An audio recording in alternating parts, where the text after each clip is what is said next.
All right. Welcome everybody to the Boxing Podcast, broadcasting to you live from the True North. It's a good time, Mr. BDA, and I'm glad. That's right, I'm glad that everybody could be on board for this one, fellas. In this episode, we've got a fantastic one for you. Another one in the series of the YTBC Masters Boxing Series, and we bring you the best of the YTBC, people who have made a significant impact on the YTBC. So before we get down to the fun, let's get the business out of the way, fellas. If you want to donate a couple of shekels our way, you're certainly welcome to do so with the Super Chat feature. We've got the Buy Me a Coffee app, link in the description below. You can join the Patreon, or you can join the membership program.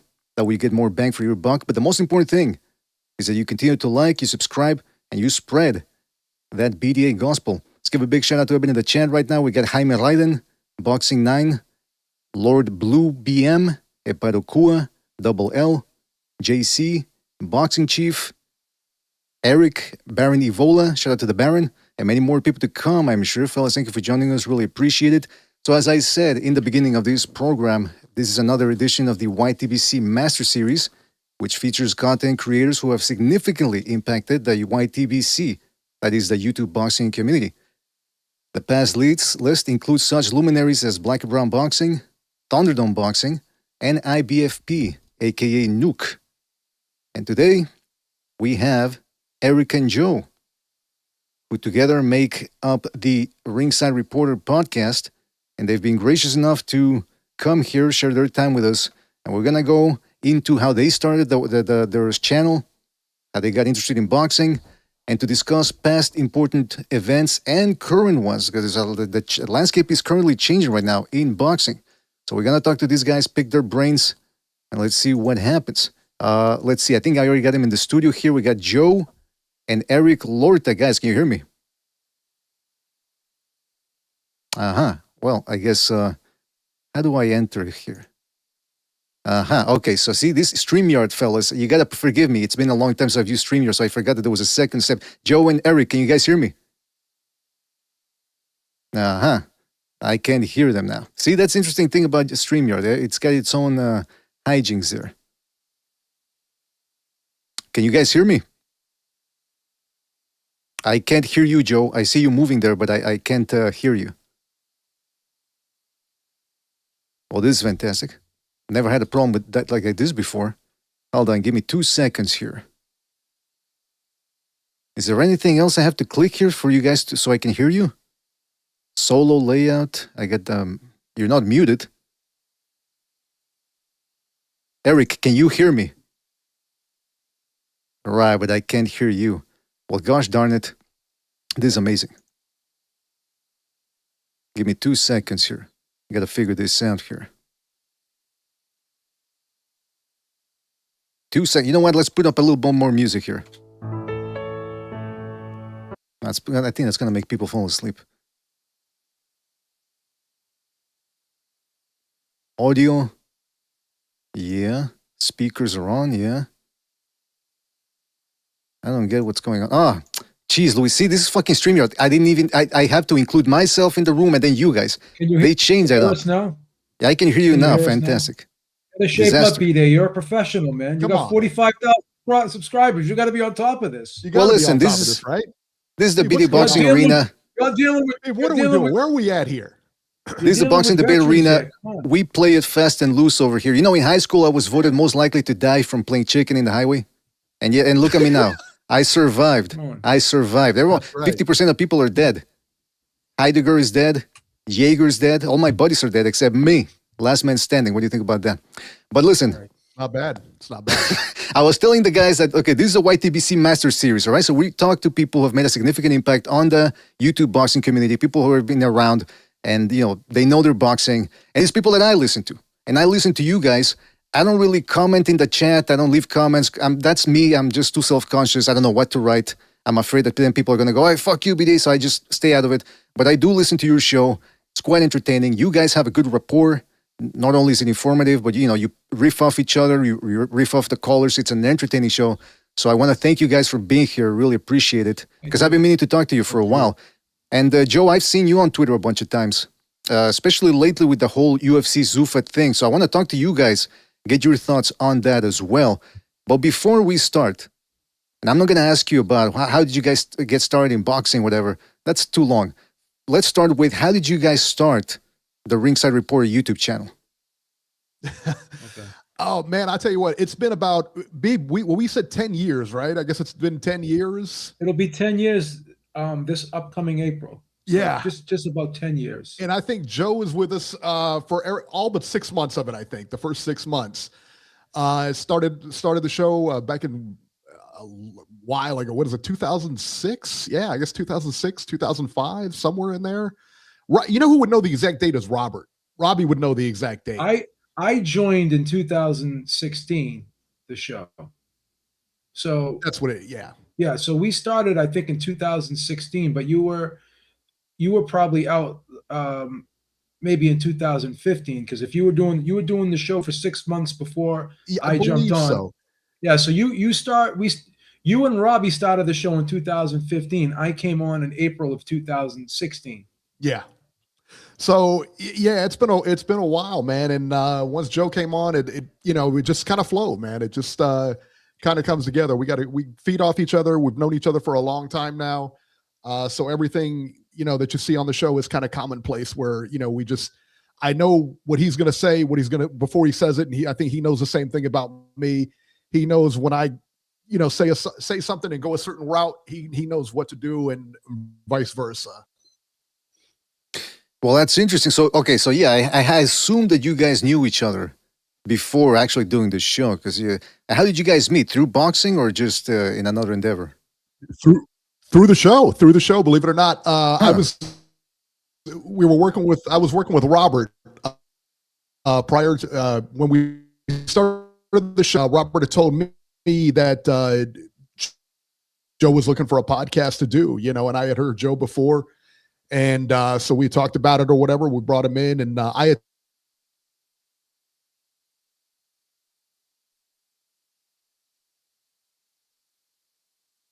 talked to Joe. I talked to him on the phone just once before we made the first show. I think it was once or twice, and that was it, Clicked, Yeah, man, like you said, you guys have a good rapport.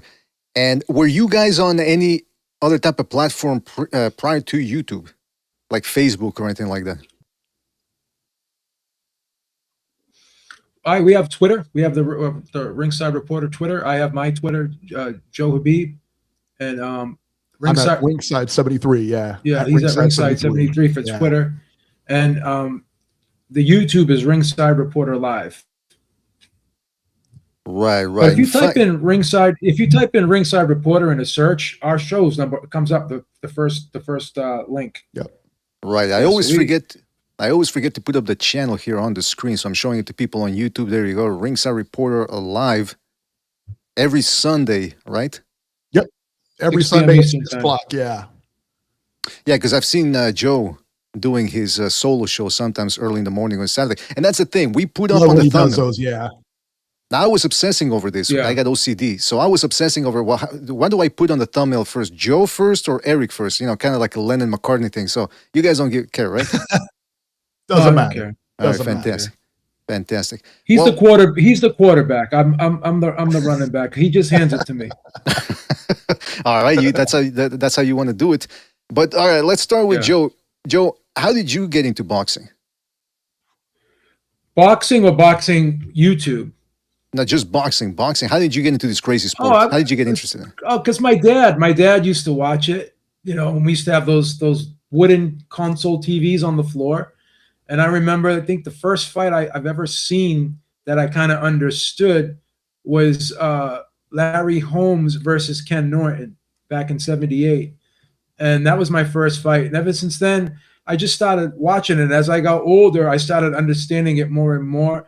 And I started seeing, how the sport evolved over the years and how things changed.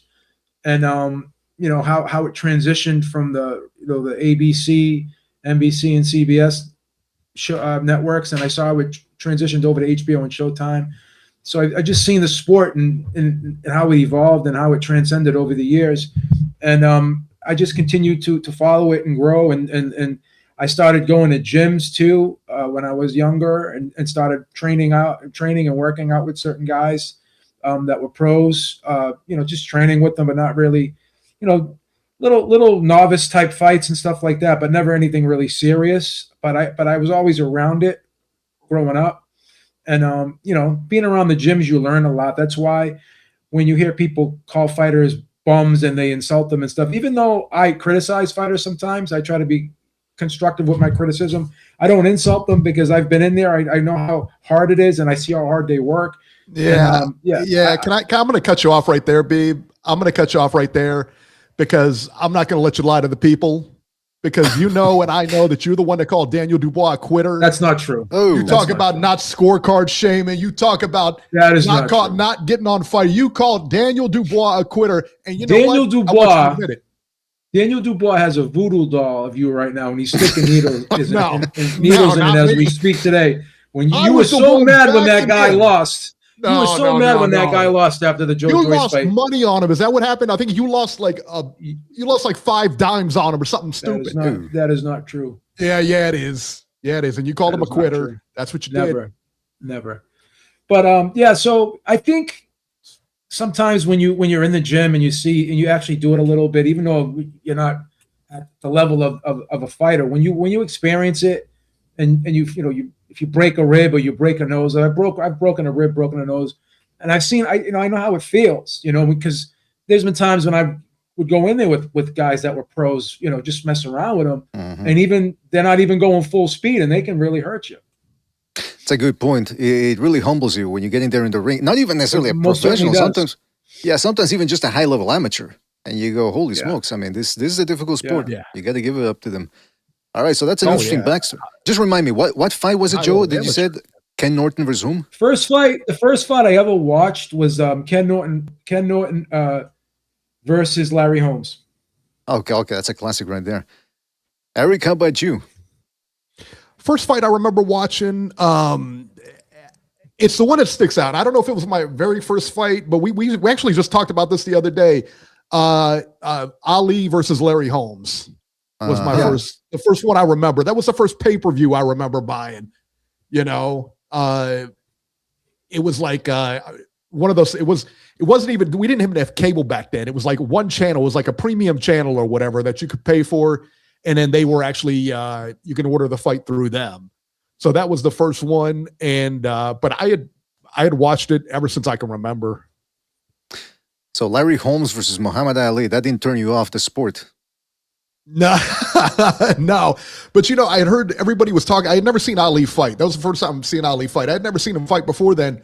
And all the stories I heard about this guy is like amazing, And I tuned in and I watch a one-sided beating, man. Larry Holmes just beat him to death, man. It was I remember that fight one-sided, man. Yeah, I still can't believe it. I don't know how they cleared Ali. I guess they just, they wanted that money, which is going to bring us later on to the whole Zuffa TKO thing, Ali Act, because, some of these fighters, they haven't been protected for decades now, and all of a sudden people are coming out of the woodwork saying, no, don't change the system. I think as change is maybe what we need. I don't know. We'll see. But, so you guys have been watching boxing for a long time. You didn't just start watching it 10 years ago. I can tell when I listen to the show. But it is interesting though, because this community, and you probably can see Eric, I see you in the chat there. Don't mind some of the people in the chat. We got a community where we all get it. Oh, I love it. I love it, man. The chat's so lively. I love it. People tell me I'm a tranpire. That's a tranny that only comes out at night. So, we all, that's the story of me. We all get some story fabricated upon each other. So I guess it's a sort of a hazing process. I don't know. Yeah, but I love it, man. It's interesting. That's what makes it fun, man, as a chat. The good chat makes it fun. Exactly. Too much respect. It's even obnoxious at a certain point. But I've never seen you guys get into the crossfires of any other YouTubers, because some of the people I've talked to, Black and Brown Boxing, Thunderdome, IBFP, aka Nuke, these are the guys we've featured on the YTB series in the past, and they have gone at it. They've had feuds with other YouTubers. Have you guys ever gotten into it with other YouTubers? Oh, I have. People used to take shots. People used to take shots at me. So you got to understand. I came into the YouTube boxing community in 2009, right? And I started watching like channels like Guard Your Grill Boxing. They have a channel called Guard Your Grill TV. It's like 5 guys. They'd be like in an apartment, like in New York somewhere. Sometimes they'd have like a heavy bag, one of them standing heavy bags right in the middle of the room, and they'd be like surrounding it. They looked like the Wu-Tang Clan. They were hilarious, right? but they were so funny, right? They came out around 2007. Then I started watching Blood Boxing. He came out in 2008. He was a pioneer. And then Leave It in the Ring, Dave Duenas was another guy I followed. And I used to watch them and listen to them, excuse me. I used to watch his videos. I used to listen to him on Blog Talk Radio. So then in 2009, I started making videos. My first video was a breakdown of Ricky Hatton versus Manny Pacquiao. That was my first video I ever did on YouTube back in 2009. And then I started interacting with other YouTubers like Chris Carlson. He had what was called the Rope-a-Dope Report. D-Style Boxing had a channel back then in 2009-ish, 2010-ish called Dragon Style Boxing. And then there was another guy called Ashy Knuckles, Joshua Jernigan. He had Ashy Knuckles Boxing. So Chris Carlson messaged me one day, and he messaged Ashley Knuckles. And we had this radio show called, Rope-a-Dope Radio. We would do it on Blog Talk Radio. So we started doing that in Blog Talk Radio. And then we kind of got in a feud with Leave It in the Ring for some reason. I don't know why, but they had a problem. That's Duenas, isn't it? Dave Duenas? Dave Duenas, yeah. And Dave, him and me and Dave are cool now. But, we squashed it. But if you go back, there's like a video out there of him and I going at it. Like we went at each other really bad, and it's hilarious. And then everyone knows I had that little spat with Ness for a little while, but I'm cool with Ness now too. But it's just like sometimes I'll get in like little arguments with people in the chat or the callers or something, but it's just short lived. It doesn't. I don't hold grudges like I go getting these beefs like I used to. But yeah, it's fun. Leave It in the Ring and Rope-a-Dope Radio. We had like a feud because we were on Blog Talk, and I don't know. They had this thing like, oh, we're the first. We were the first YouTube channel on Blog Talk Radio, and this and that. And I don't know if they looked at us as competition, but we started doing like after fight shows. Like after the fight, we would go live, and then we would do shows. And then one time he called into the show, and he just started arguing. Started arguing, trying to bait us into arguments, and then I just kind of went off on him a little bit. Everyone else was just like laying back, and then I just started going off on him and attacking him and dissing him and stuff. And we had like a little feud, but it was fun. I'm cool with him now.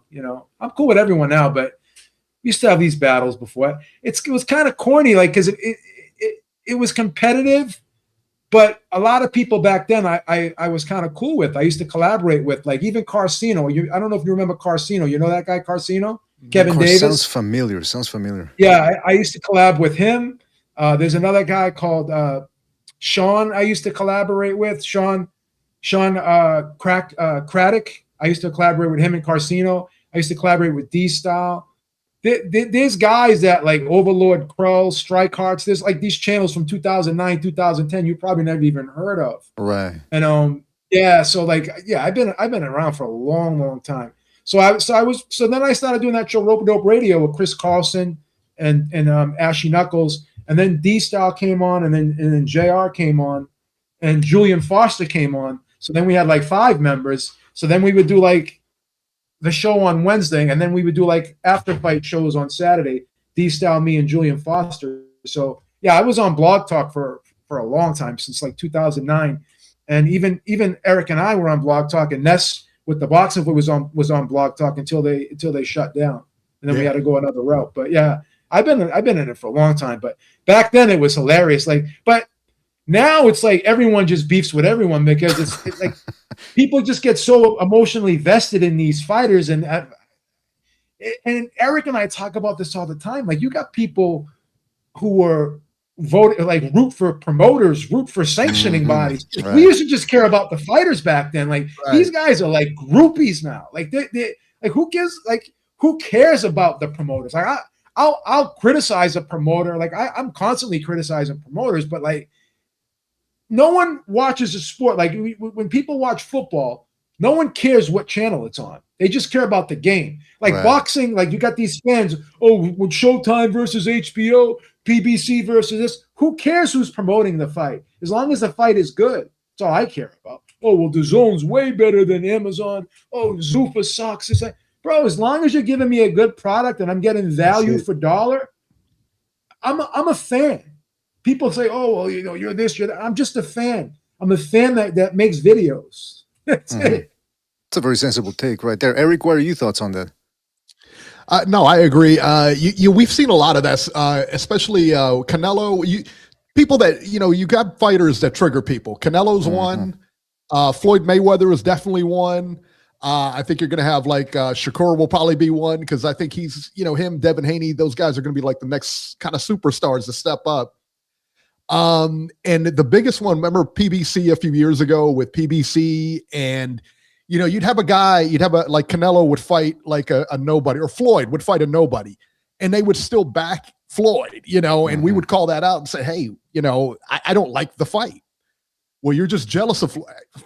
Okay, you know, I mean, they come up with some crazy takes, and we're, you know, like Beeb and I analyze boxing, we analyze the fights, we analyze, you know, what's going on and everything, and I think we're one of the few channels, I guess, that kind of give it to you straight down the middle. We don't really have favorites. I mean, you know, Beeb and I, obviously we have our favorite boxers, but we don't ride with those guys. If they lose, they lose. Yeah. You know, we don't try to make things up like they win, or we try to be objective as possible. Absolutely. No, I've noticed that. And another thing I've noticed on YouTube is that more than any other place, because I tell people all the time, before YouTube, I only got into YouTube through King Bucho, who's the co-creator of this channel. He's the one that told me. He'd been on the YTBC for years, and he said, hey, man, we got to start something like this, because, you know, he told me, you're a boxing fan, you know, you like the boxing, why don't you come in? But before that, I spent about 2.5 decades on the message boards, and I never encountered the issues that I see here on YouTube or to a certain degree Twitter with the whole race thing, like Joe said, that the promoter groupies and all that. I'd seen it maybe once or twice. A guy would come in trolling, but not to the level that we see now, where there are actual factions of people pushing these type of narratives. And another thing I've noticed is that people will tend to project their own views onto you, and then start arguments with an opinion that you guys don't have, or that I don't have. You know what I mean? It's like they'll call you this, they'll call you that. Next thing you know, you're arguing with them, and it's a futile endeavor, because you're never going to convince some of these people. So that's one of the rules of being a host of a show, is that you got to know, pick and choose your battles, because sometimes it's not worth it. You're never going to get anywhere with any of these people. But which actually, that's a good segue, what you guys were saying about the feuds and all that, because the pandemic, that really changed things up for about a good year and a half. And it actually woke a lot of people up. People like, these people that depend on interviews for views and all that. For a while there were no fights. So I was like, whoa, okay, what do we do? They adapted, they overcame, like the Marines. But I remember that here in the YTBC, a lot of us started going to other shows because there wasn't really much to talk about. And that's when I saw more and more feuds. How did you guys survive the pandemic? And what did you think was going to happen at that moment? Did you guys think the issues were going to resolve, or that we might be in this pandemic world for about 5 or 10 years? When you say the pandemic, what do you talking about he means the pandemic. That's what I thought. Yeah, I wasn't. Yeah. No, excuse me. Sorry, it just kind of threw me. I was I know Google is listening. I didn't mean it. I'm Mexican. I have an accent, so I meant the pandemic. I wasn't inferring it. Okay. I gotcha. I tell you, Beeb, that was probably one of the hardest things we had to do. Yeah. Is there's no boxing, there's no news, and we got, an hour plus change to put a show on, and so we had to really get creative and everything like that. And luckily, I thought we did pretty well. Through that whole thing. Yeah. I mean, it was out for a few months, but fights slowly started coming back and everything like that. But that was a tough one, man. We did a lot of history, like what do we call it? We did the fantasy tournament, man. Fantasy tournaments. That's right. The fantasy tournaments. We would do weight classes, and what we would do was Robbie, myself, and Eric were the 3 judges, and we'd each break down So every week we'd have a bracket we'd set up a bracket of a weight class. Yeah. And we would put like just fantasy fights of fighters of old with even fighters of today. We'd mix and match them.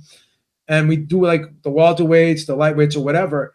And then we would break down, each one of us would break down the fight and pick who would win and why. And then we'd have a score at the end of the fight. Like, we had three judges like Fury, at that point. We had like Fury versus Ali. We'd have Lennox versus Fury.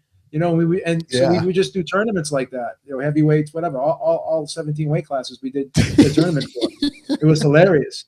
And then even during the pandemic, you still had news going on, and so we talk about news and stuff like that, and talked about like what was going on behind the scenes with certain signings and just a lot of. There's always some type of drama. There's always some type of drama going on in the sport of boxing. It's sort of like a soap opera, as you probably know yourself by following it, and because of that, there's always something to talk about. Even on slow weeks. Sometimes at the end of the hour, we say to ourselves, really, there was really not much to talk about, but we kind of got some good content out of the few topics that we talked about. Those seem to be our most packed shows. Or when there's it always, it's always one of those things when it's a slow news week for whatever reason, our show is filled. I don't, it's one of those things. I don't know. We just find things to talk about.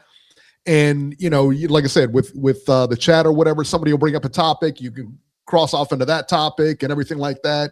You got callers. They always find a way, man. They always do. Yeah, the callers kind of help out too. They'll for sure. They can add to the show and extend the show too sometimes. Absolutely. You got to respect the power of callers, because they will really, sometimes they'll give you an opposite point of view, or they'll add something, a different point of view, or something we missed or whatever, and you go from there. The callers are really an essential part of a boxing show, or any show for that matter, any discussion, opinion-based show. You guys were talking about hold on a second, real quick. You got to read a super chat here. Anthony Rodriguez says, Ringside Reporter is a great show. Absolutely, I agree. And host of Nightmares says, okay, here we go. He says, who the fuck is Eric and Joe? I thought BDA snagged an interview with those two gay guys that made Deontay Wilder's costume. Roadcaster time. There you go. Okay, so you see the people in the chat really, they like to do the hazing thing. That's what we've got. It doesn't matter. Hey, but you know what? Legally, I have to read this fucking super chat. But shout out to host of Nightmares, I guess. Yeah, you can't really take someone serious who calls himself the host of Nightmares. He's a scary guy, man. He's a scary guy. He needs some spelling lessons, though. So, come on. Host of Nightmares, you do need some spelling. I'm just saying. He creates nightmares. He creates nightmares around the YTBC. Let me tell you, he goes after everybody. So he's not just going after you. He goes after everybody. But shout out to the host, I guess. But what was I gonna say? Oh yeah, so during the whole thing there in 2020, you guys you're saying you were most of a history-based show, which again goes to show that you guys could talk boxing. You weren't just depending on the current news to create a show. However, one of the things that I did notice that got big in April and May and so forth was the whole Deontay Wilder Glovegate things. Yeah. So what did you guys think? And that's just recently resurfaced with Wilder still making a comeback. Yeah, I was just about to say it's kind of making a comeback now. He got into it with Talk Sport yesterday, talking about, I guess they were just talking about Tyson Fury, and then he starts talking about, he's got evidence that he cheated. He's never given Tyson Fury props for those wins. Did he cheat in every fight they had? Because Tyson won all three of them. And yeah, I'm counting the first one too, because we both thought you thought he won that first fight. I thought he won the first fight. Yeah, I thought it was a wipeout. I gave him 9 rounds in the first fight. It was a complete wipeout, that first fight. There was no way that fight was a draw. None. I didn't think it was a draw at all. No. And I'm going to say something too, and Simon Jordan kind of irks me a little bit. And, oh, come on. And I'll tell you why. I'll tell you why. And I get a lot of heat from this. I got in an argument with someone about this one time because I was interviewing Manny Stewart once over the phone. May he rest in peace. My best trainer in boxing, in my opinion. And I asked him a question about, when he split with Miguel Cotto when he was training Miguel Cotto. And I asked him a question, and he's like, "Oh, well, I don't really want to get into that." As soon as like someone tells me like I don't want to talk about something, I just don't like pressing someone because and then like someone will say, "Oh, well, you're not doing your job. Then you're a journalist. You're supposed to hold people's feet to the fire." Blah, blah. But it always devolves into what you saw yesterday more often than not. Like so, once someone says, "I don't want to talk," and then he's like, "Well, I'm not going to talk about that. I'm not going to answer that question." And then Simon Jordan goes, "Oh, you're going to answer this question, really? Really? Who the fuck are you?" So and then he's like, "Oh, well, I got the list of questions, and I was told to ask this question." So you're told what questions to ask? You can't do an interview off the top of your head. You can't even formulate your own questions for an interview. You have to have a producer do it for you. And I'm like, bro, come on, bro. So once Wilder said I don't want to talk about it, then why? And then I hate it too. Tyson Fury's the common opponent, though. You know what I mean? I understand that. It was definitely a valid question. I mean, it was a valid question, opponent, no? But no, it was a valid question, but he kept pressing. What did he expect to get? Like, once you upset the guy, it's gonna go downhill from there. Right. That's once you upset somebody on an interview, that interview is going straight down. So you got to really watch it. That's why, because he doesn't have to be there. You know what I mean? Yeah, my interviewing technique, and I've always went by this, is I save the toughest questions for the end, just in case the guy wants to just end it. That's right. And I try to ask every tough question in the most tactful way possible. I really don't like you're giving me your time, right? I'm not here to kiss your ass, don't get me wrong, but I'm also not here to interrogate you either. Like he was acting like he was a prosecutor or something yesterday. Like that's another thing with these interviewers. Like you're not some fucking arbiter of morality. You're not some lawyer in there that you have to get the answer you want, and you're going to keep pressing until you get the answer you want. I don't know. That just turns me off when someone asks a question 15 different ways and the guy's not going to answer you. So why do you keep pressing it? You're just wasting time. You could be asking other questions, and the guy is more than likely going to end the interview on you. Yeah. So and he did. He got up and walked out yesterday. So and I saw that coming a mile away, because the more he was pressing, you saw the more aggravated he got. And that's not to say that I liked Deontay Wilder's reaction to it. That's not to say that reaction. Yeah, like I'm not a psychiatrist or a psychologist or a therapist, but I think anyone can see there's probably something going on with Deontay Wilder right now. There's something slightly off with him. Something's off. Yeah, he's been off for a while, man. And I'm going to be honest. I don't even think he's going to beat Derek Chisora. I think Derek Chisora's style is a horrible style of matchup for him. You listen. It's like this. You saw his fight against Zhang. Mm-hmm. You saw Deontay Wilder fight Zhang and how that went for him. He has not gotten better since then. Gotten worse. He's only gotten worse because he's aged and he's been out of the fight game. He's not gotten better. You know what I mean? And he's not going to get better. You can only get worse with age. That's the way it works.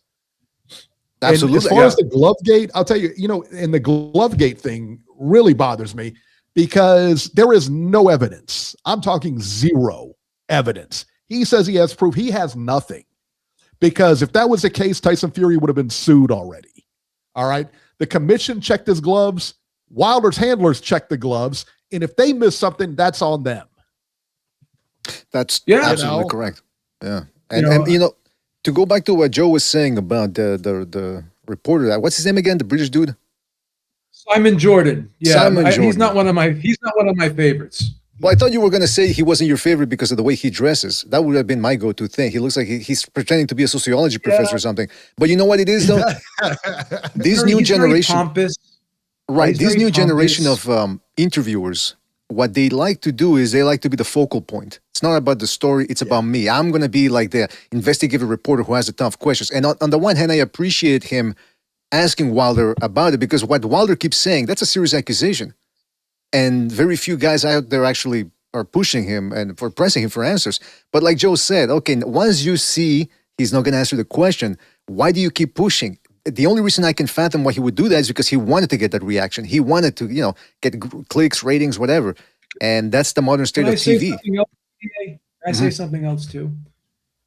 When something is so ridiculous, like it's like trying to debate a flat earther. Yes. Like I Yes. bring, like, if someone, like, you're bringing it up, so I'll answer your question. I'll talk about it because you're bringing it up. But Eric and I, we talked about it, but we never really focused on it as much as other people, because once something reaches a certain level of ridiculousness, it's not even worth arguing. Like, even certain, like, again, I respect everyone's opinion. I'm never going to insult you for your opinion, but there's certain things that I just don't want to. I try to not talk about, because I just, to me, they're just so ridiculous. And I repeat, it's like arguing with a flat earther. I'm not going to try. If you believe the earth is still flat, then I'm not going to try and convince you otherwise. I'm not. It's not worth my time to argue something, in my opinion, that is ridiculous. So that whole glove game thing, it's so ridiculous. There's no, if the gloves were like anyone who knows how the process works, those gloves are checked like 3 times, right? And they have a glove. They have the glove meeting, and they pick their glove. They're going to use the gloves they're going to use during the fight. They pick their backup, and then the gloves are inspected, right? And then the wraps are checked. And you had someone in the, it's ridiculous to even break this down anymore. And then after the fight, the gloves are put on the table and they're inspected. The gloves and wraps are put on the table and they're inspected again. So that's like, I can't even argue it anymore. It's beyond the level of ridiculousness. And then what he did to Mark Breland, that was ridiculous, because Breland's a good trainer, man. Breland's a classic fighter and a great trainer, man. Yeah, I mean, he's not as good as Teddy Atlas. Don't get it wrong. But and by the way, who did you call Emmanuel Stewart the greatest trainer? The greatest trainer is Teddy Atlas, son. No, Emmanuel Stewart's a goat. Get out of here. Get out of here. You imagine Teddy Atlas with Tommy Hearns? Hearns would have never lost. It's unbelievable. That's right. That's true. That's true. What was the first? Okay, so what was the first? The first excuse that was given was the costume. Remember the costume? Right. When he came out, because the costume was like 40 pounds or something stupid, and he came out there. Then his legs were shot. And he's got a billion excuses, but never. He was just a better fighter. It was a surreal moment in YTBC history, or just overall boxing history, that so many people jumped on that, including professional fighters like Steve Cunningham and who else am I missing? Former cruiserweight champion Steve Cunningham actually jumped on top of that. Yeah, he jumped on it. I think he was the loudest voice that was behind it, like saying that Fury cheated too, Steve Cunningham. But I think there was somebody else too that said something. I think there was like 1 or 2 fighters. Not a lot of fighters got behind that. I remember Ishii Smith was one of the guys that fought back against that, saying, "Hey, look, it makes no sense to have a floppy. That's not an advantage." Although I think it all stemmed. You guys correct me if I'm wrong. Didn't this all start in part because there was a floppy glove in the first fight, in the first Wilder fight, and what happened was there was a YouTuber that made a video and questioned the floppy glove. And then all these other YouTubers started gassing Deontay Wilder up. And then a floppy glove. Yeah. That's going to help him. Yeah. So he started, a lot of these fighters watch these YouTube videos and they spend too much time on social media. And I'm a hypocrite because I do the same thing.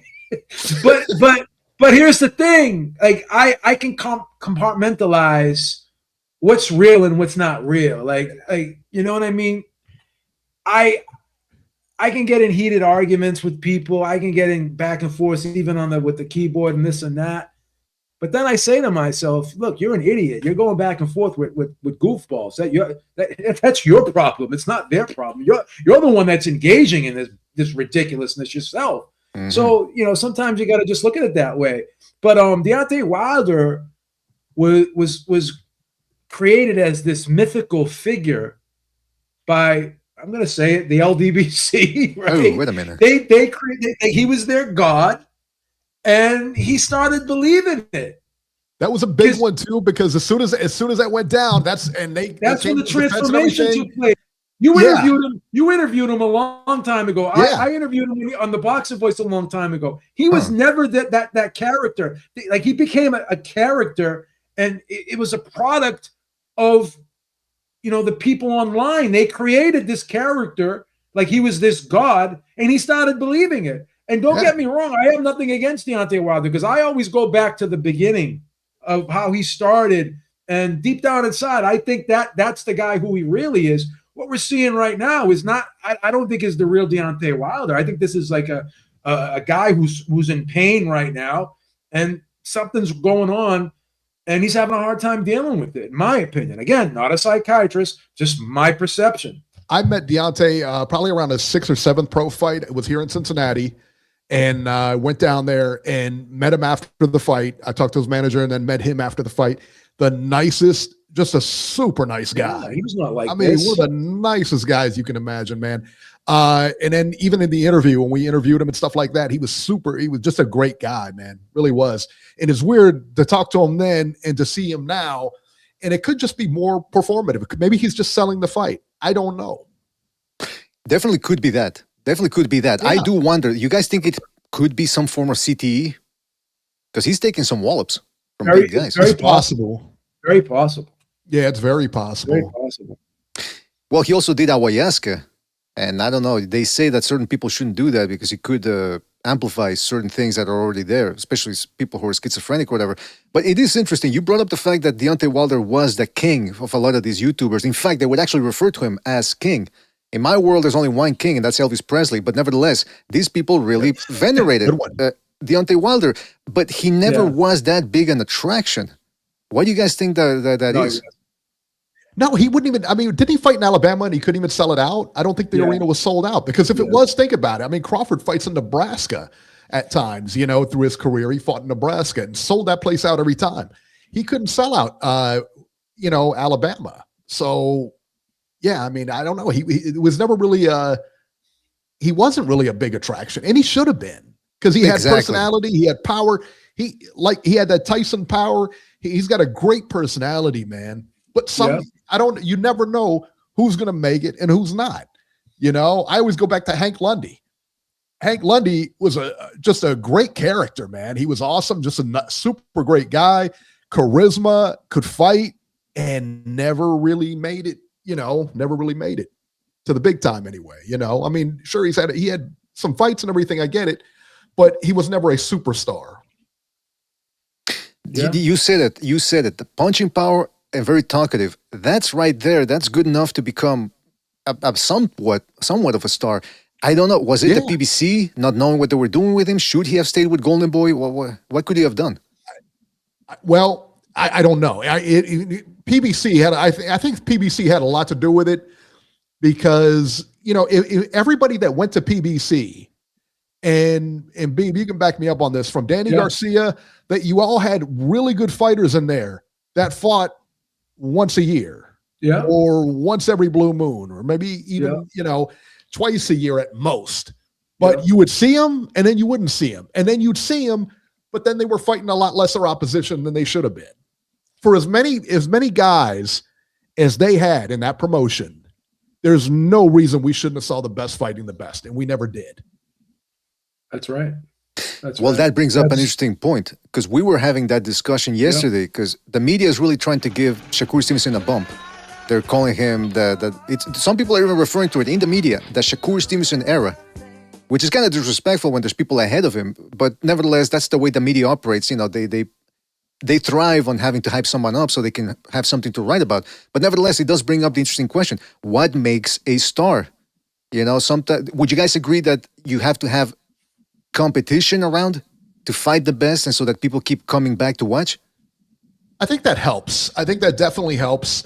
But promotion is the biggest thing. You know, it really is. Your promoter and your managing team. You should have a promoter for boxing, and you should also have an advertising, like a talent agency. That's the word I'm looking for. You should have a talent agency outside of this as well.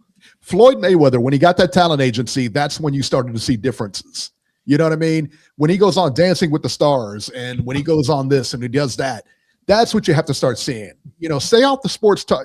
Obviously, do the sports talk shows too, but get you a talent agency so they can put you on regular shows, so people can start to know who you are. The more you're seen, the more you're seen outside of boxing, the better. Back in the day, you would see the fighters go on regular talk shows. Commercials. Right? How many times? Sugar Ray Leonard in commercials. Remember that? Yeah. You know, commercials. Ali went on Johnny Carson. Even Tyson went on Arsenio Hall. Sugar Ray Leonard went on Arsenio Hall. Yeah. Seen these guys like go on, like even Anthony Joshua. I think he was on the Jimmy Kimmel show. He was on Conan O'Brien before. So he's been around. So you gotta get out there. You gotta try to cross over.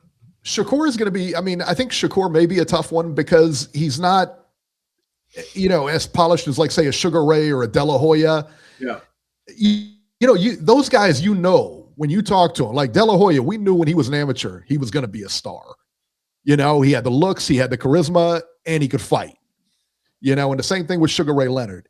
Floyd Mayweather was kind of the opposite of that, where he had a personality that you didn't like and that you wanted to see him get beat. And that was a brilliant move too, because that attracts people as well. So it's just finding your niche, man. It's the easiest thing in the world to do and the hardest thing to do in the world is all you have to do, get them to like you. Get the people to like you. That's all you have to do. But it's easier said than done. Well, actually, before we continue on that subject, I think we got to rewind a little bit because there's a super chat here. Shout out to I Am the Last Tape. Well, that sounds kind of ominous. He said, Resto versus Collins, Margarito versus Mosley. Fury himself even was caught inside the ring with tampered gloves. You guys act like boxing is a clean sport. Well, shout out to I Am the Last Tape for that contribution. You guys want to address that? Yeah, okay, so here's what we're talking about. Collins and Resto. I think you're talking about apples and oranges here. Collins and Resto and Margarito and Mosley. And the Margarito fight they caught him right in the dressing room with the hand wraps or whatever. They made him redo the hand wraps. Resto and Collins, again, they were taking, padding? It was padding out of Resto's gloves. That was before that they had the same protocol that they have today, right? Checking the gloves, the wraps, and the gloves before the fight. And I want you to think about this: like, as many cameras are around, right? As many cameras and as many people are in the back, for a big fight, because the Wilder Fury fight was a big fight, no question about it. You had handlers back there watching you get your hands wrapped from start to finish. Mm-hmm. The guy then signs the gloves. The commission then signs the gloves when it's done. Now, I think I saw somebody asking there, hey, could they tamper with it afterwards? You can, but that signature says everything. Because to do that, you have to pull the tape off. You have to do a lot of stuff to fiddle with it. And then to get it back to where it's almost impossible. So everybody, the commission, both corners were in there watching him get his hands wrapped. Once his hands are wrapped and they were signed off, you're not going to tamper with them. And they inspect the gloves. That's the other thing. Everybody has a chance to inspect the gloves. So no, there was no tampering. Unless I'm proved wrong, there's no tampering on those gloves for the time. As far as Tyson Fury and Wilder was concerned. I don't believe so. No. Right, because people say, well, cheating is possible in boxing. Okay, but then let's look at the evidence. What does the evidence say about this Fury case? And like you guys were saying, the evidence isn't there. It's not enough to demonstrate that the guy. And by the way, they were changing their stories all the time. Oh, it was a floppy glove. Then it was he had egg weights on, which that's ridiculous. The fact that anyone would miss that. I don't put that much faith in the Nevada State Athletic Commission or most commissions, because with Errol Spence, I think they knew that dude wasn't all there and they let that fight happen anyway. I don't believe that these medical procedures that that's they do. Not the first time. That's not the first time it happens. Exactly. So I don't know about Errol Spence. I really don't, because was it the car? You guys think the car crash is what did it, or that he just wasn't the same after that, or I don't know. I think more than anything, he stayed at the weight too long. I think his rough lifestyle. I think it was a combination of factors that did him in. It wasn't like he was clean outside the ring. I mean, it was a combination of factors that did him in. But you remember talking to me about the week of the fight. I said this guy doesn't look right. I said it. Well, not for nothing, but we have two panelists here. Shout out to Boxing Chief and Jimmy, and they picked Crawford. They'd always pick Crawford, but they did so with more certainty, because they said, this dude doesn't look right. If you look at his fights against Ugas and Garcia, when they hit him and he dropped his mouthpiece and he looked down at the ground, that was one of the indicators that he'd never done that before. Yeah. I mean, he'd never dropped his mouthpiece before, but it's just the way he was reacting to it, and he was looking haggard in there, and it's just there was something wrong there. So I don't necessarily have that much faith in the state athletic commissions to protect these guys. But that's one thing.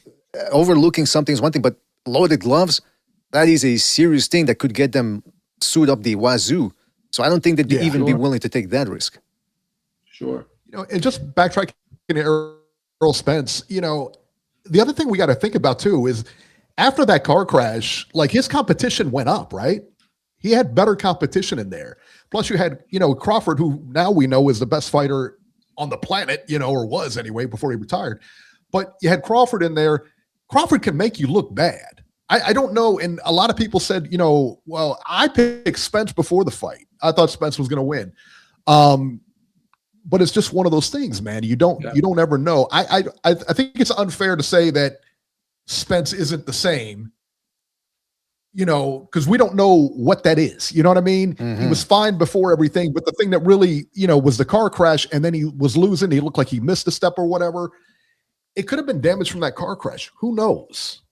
Could have But been. also, too, his competition was upped. He was staying. I thought he stayed at a weight class too long that he shouldn't have been in the first place. That was that. Having, I think he had some alcohol issues outside the ring. That's not going to help you. Ballooning up in weight in between fights. So, all those things contribute. So Absolutely. I am the last tape. I am the last tape with another super chat. He says, so you just skipped over Fury versus Hammer, he says. Fury literally was caught in the ring by the referee. His thumb wasn't in the glove, dude. I'll say this. I go back to the evidence. You're telling me something, he's telling us something from the past. I'm asking about this specific instance, about the gloves against Wilder. What's the evidence? I mean, what, that they turned the camera off? They can turn the cameras off all they want. That the commissioners are still there overseeing the whole process. Yeah. So what injuries did Wilder sustain that are so special that you go, you know what, there must have been something in the gloves? Well, and if his thumb actually came out of the glove or wasn't in the glove, that's not going to help you. Again, that's not good. That's not. I guess that if the thumb is detached from the rest of the glove, you could thumb a guy in the eye, but whether he did that on purpose or not, how are we supposed to know? Right. Yeah. So you can see that this 6 years later, this still very strong. People feel you can't change the result. It is what it is. History is not gonna support Wilder's claim. People just they're not gonna go with that. No. Just admit you lost. Yeah. That goes a lot further than all these excuses. Yeah. I think Derek Chisora is gonna beat him. I don't know. I'm still up in the air. Picking Chisora. I think Chisora is a better fighter than him at this stage. I tell you what, if you always wonder if he can land that right hand, but I keep going back to that Zhang fight, and he looked awful. Yeah, He looked completely awful, and he hasn't gotten better since the Zhang fight. Yeah, the Parker fight too. Yeah, the Parker fight as well. He looked bad. And that's a fight. That was a winnable fight for him. And his last fight, his last fight in Kansas, he looked really bad. The snap wasn't there at all. His punches, and that's his bread and butter. The snap on the right hand, it just wasn't there. Yeah. Sure. Now, I wanted to ask you guys, you said at the beginning of the show, you guys call it the way you see it. Now, you're never telling people that you're always right, but you just, you give us some informed opinions, and, it's an informed opinion. You're not calling it gospel. One thing that I remember hearing you guys talk about was the whole new media thing, because that sprang up mostly out of the Glovegate thing, the new media. And you guys were saying, look, we're not journalists here. We're not here to keep it necessarily on. I mean, you don't have the responsibility of journalists. You guys are analysts. Could you maybe explain to people what you mean by that and how you see your role in the YTBC? We just break down the fights, report the news and break down the fights. It's, and we give our opinions of the fight, you know what I mean? Just like any other journalist would. But like journalists, they'll go deeper than we do, I think. They look for like stories of the fights and everything. We just kind of get the bare bones of it.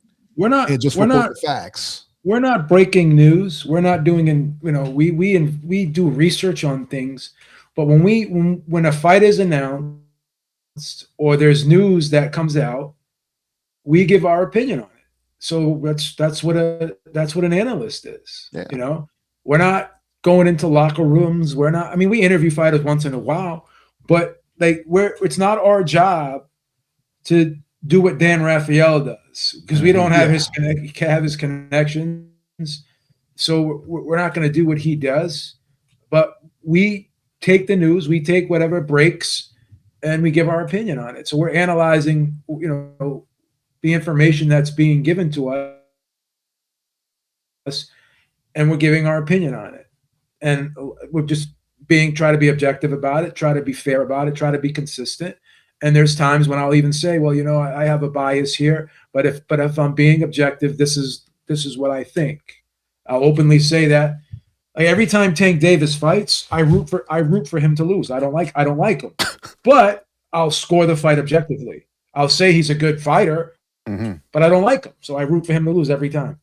I'll tell you what, that is one thing about Beeb, man, is that sometimes he will ride with a fighter to like fight week or whatever, but when the scoring comes out, I mean, he definitely scores it right down the middle. I think objective scorer. What was the one? Ruiz and Joshua. I think Ruiz and Joshua was the one, the rematch. Yep. Teofimo Lomachenko, that first one. But he'll definitely say, hey, and even if he's putting money on that dude, you know what I mean? He'll definitely say whether he won or lost. And his cards are always comparable to the judges or comparable, they're always right on.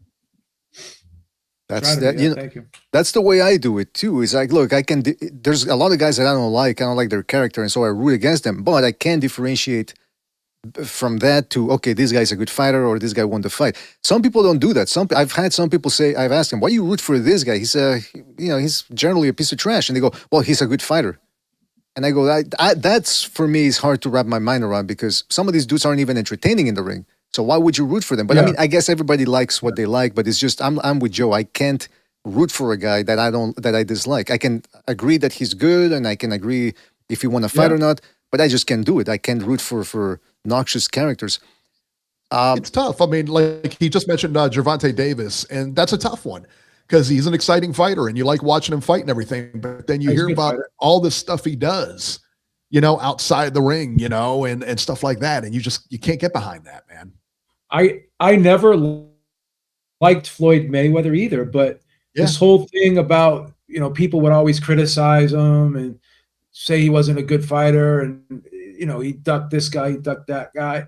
I still thought he was a great fighter, and maybe I would have liked to have seen certain fights at certain times, but either way, he was still 36, 37 years old, and he was involved in some big fights. So I as much as I don't like the guy, I never take away the credit he deserves for his longevity in the sport, for always taking care of himself physically, and never coming into a fight out of shape. He was always prepared for the fights. He was a great fighter. He was the best fighter of his era. I don't take that away from him.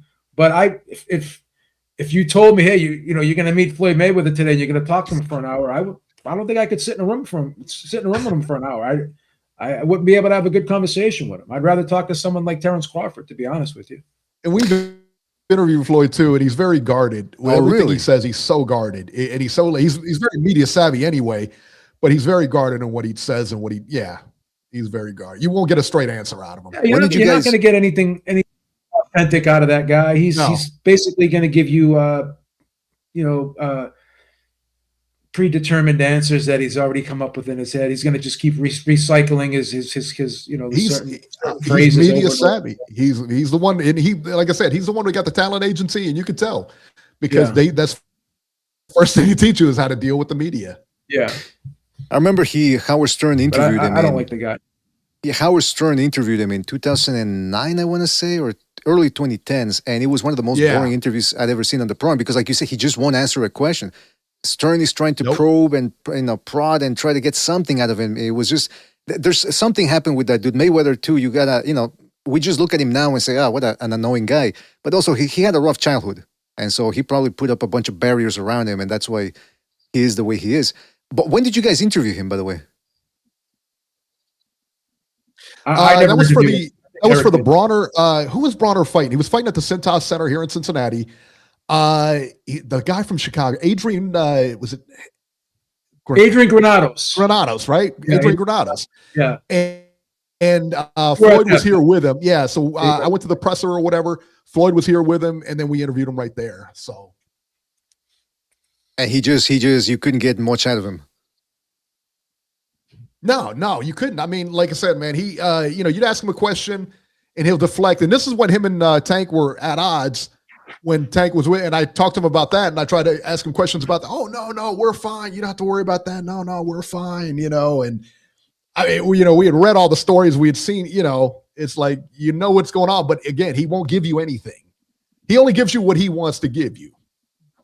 Right. Yeah. He's, I mean, it just doesn't make for all that great interview. Maybe one day if he mellows out, he'll be able to open up more. That's how usually these guys get. It is interesting though that you guys are talking about the responsibility of being a boxer. But I have heard Joe. I've heard you go at Dan Raphael talking about how he's on the one hand he's a reporter. He really calls himself a reporter, which he is because he's got the contacts. But he will go at it against other fighters on Twitter, like really go beyond what a journalist should do. I don't like when he does that. That's and I'll be honest with you, and this is my opinion. That could be part of the reason why ESPN let him go, because he'd go back and forth with these guys on Twitter, like just stupid, calling Andre Ward Andre Board, and then when what's his name, Shannon Briggs was in the hospital. He made a disparaging remark about him being in the hospital. It was just disrespectful, I thought. And you know what? And that's the difference. And that's the difference between like us and like a regular, like a Dan Raphael. You look at Dan Raphael or Michael Coppinger, who works for ESPN or works for Ring now, I guess. Yeah, Ring now. Those guys, like, we can call a fighter boring. Those guys should not be able to call a fighter boring. They should have a little bit more tact than that. You know what I mean? Mm-hmm. It's just, that's the way it is. Because you're in a higher position. I think that, it's supposed to be a little bit more professional position that they have. And for them to kind of, it's okay to criticize a fighter. It's okay. But to call them boring, to say this, and to get in Twitter fights with them and everything, it's just a bad look all the way around. Yeah. I still remember I just thought he was very unprofessional on Twitter, Dan Raphael. It still is. Yeah, I still remember how he came about. And it was in the early 2000s. I remember Ring Magazine did an article about him. Well, not necessarily an article. It was really at the end of the magazine. There was like a couple of paragraphs. And they were talking about how he got into boxing pretty late in his life, really. I mean, not late in his life, but I mean, he wasn't a teenager. I think he was late 20s.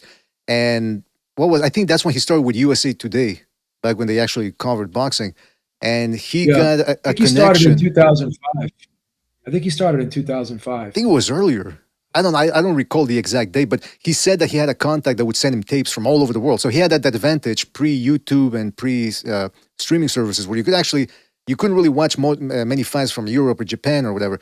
So he got that and he got a reputation. So I don't besmirch him for not covering boxing earlier on or watching boxing earlier on, because we all pick up boxing at different points in our lives. But I just find it interesting sometimes how you have these journalistic personalities come into the sport and they just do it because they find out that they're good at it, but they don't necessarily love the sport.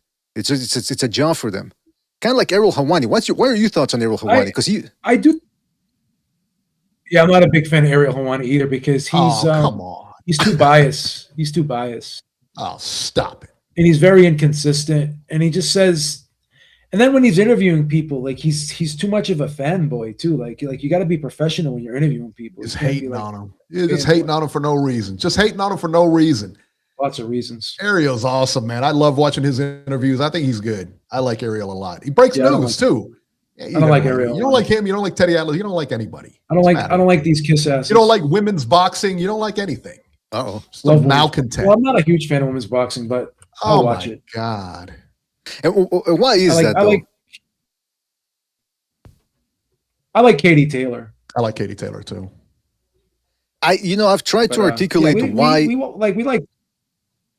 Go ahead.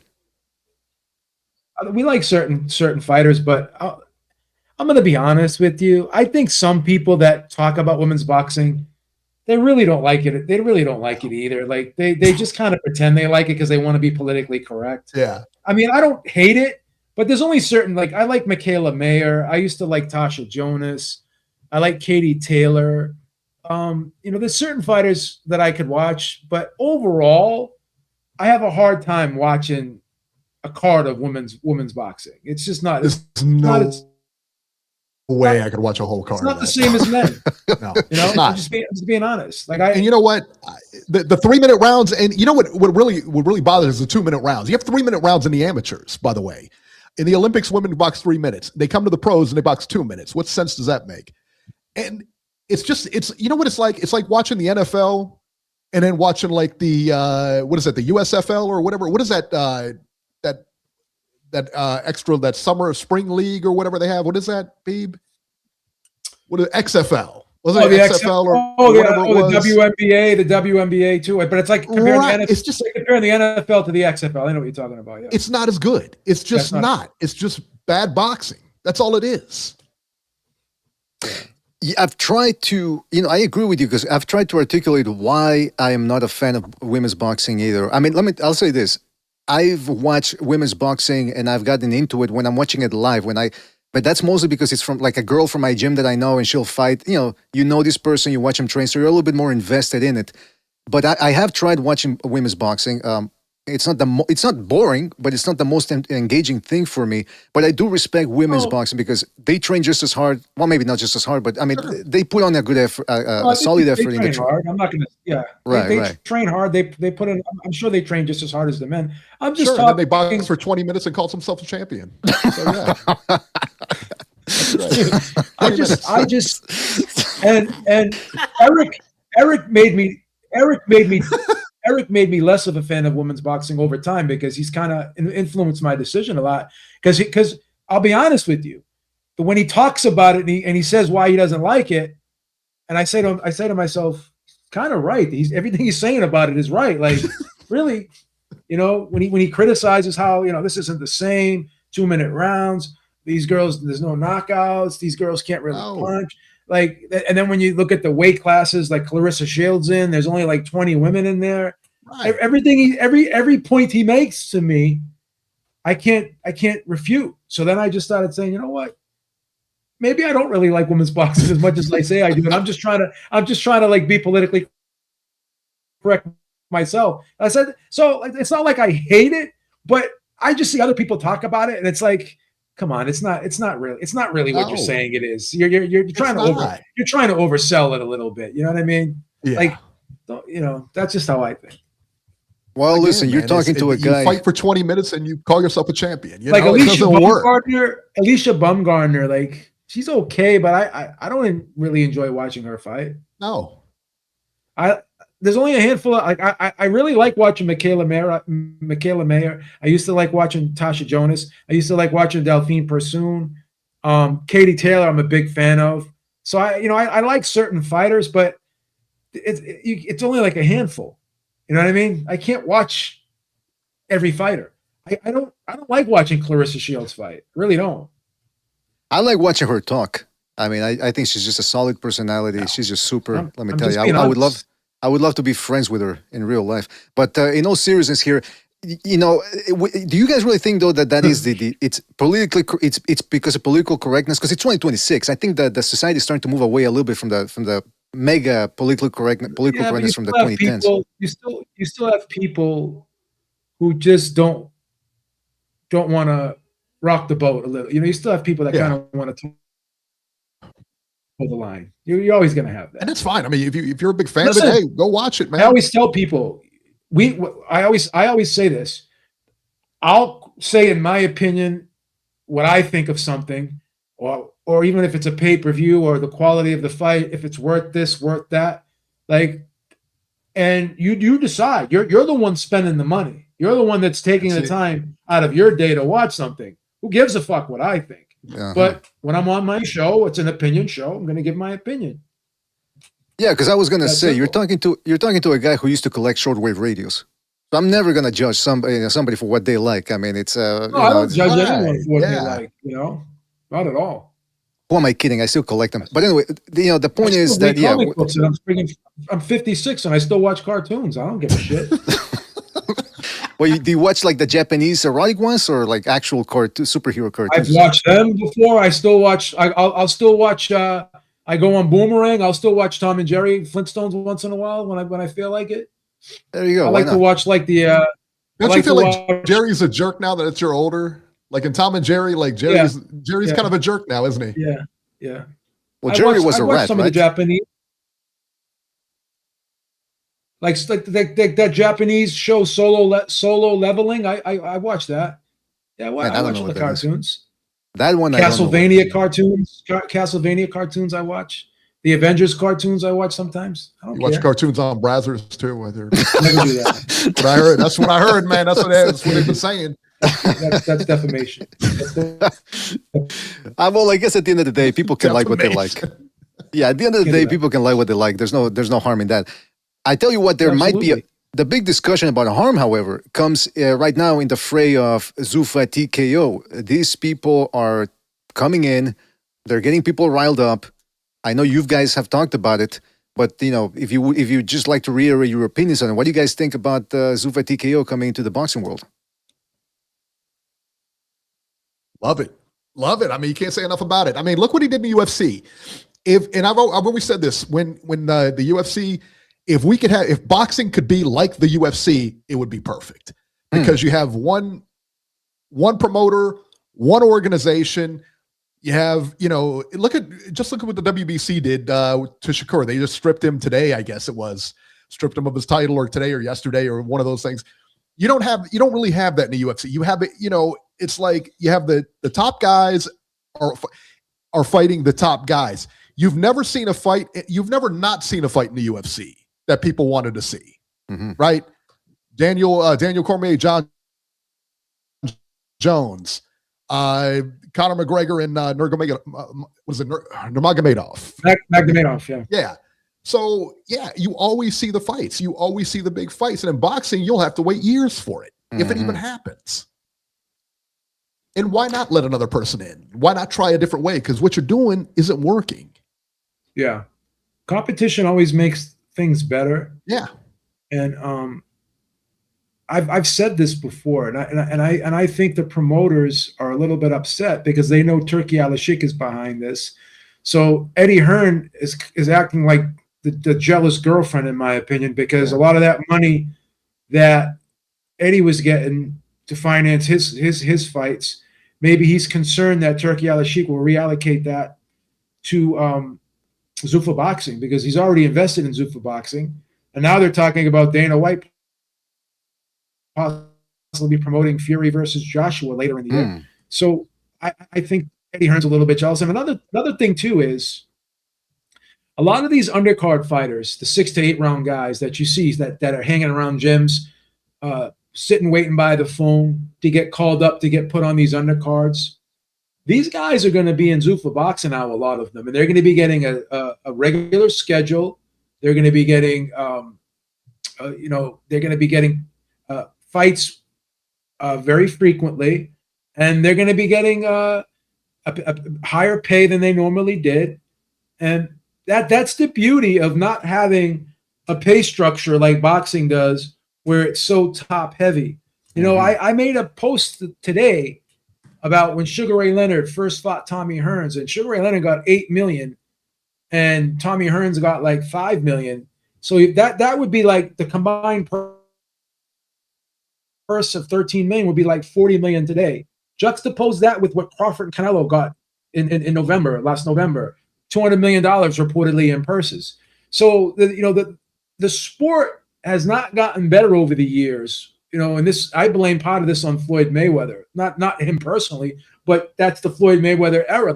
I call it the Mayweather effect, where the sport has become so top heavy that everyone thinks, oh, well, just because guys in the UFC are making 5, 10 million, 20 million for a fight instead of making the 30, 40, 50 million that's made in boxing.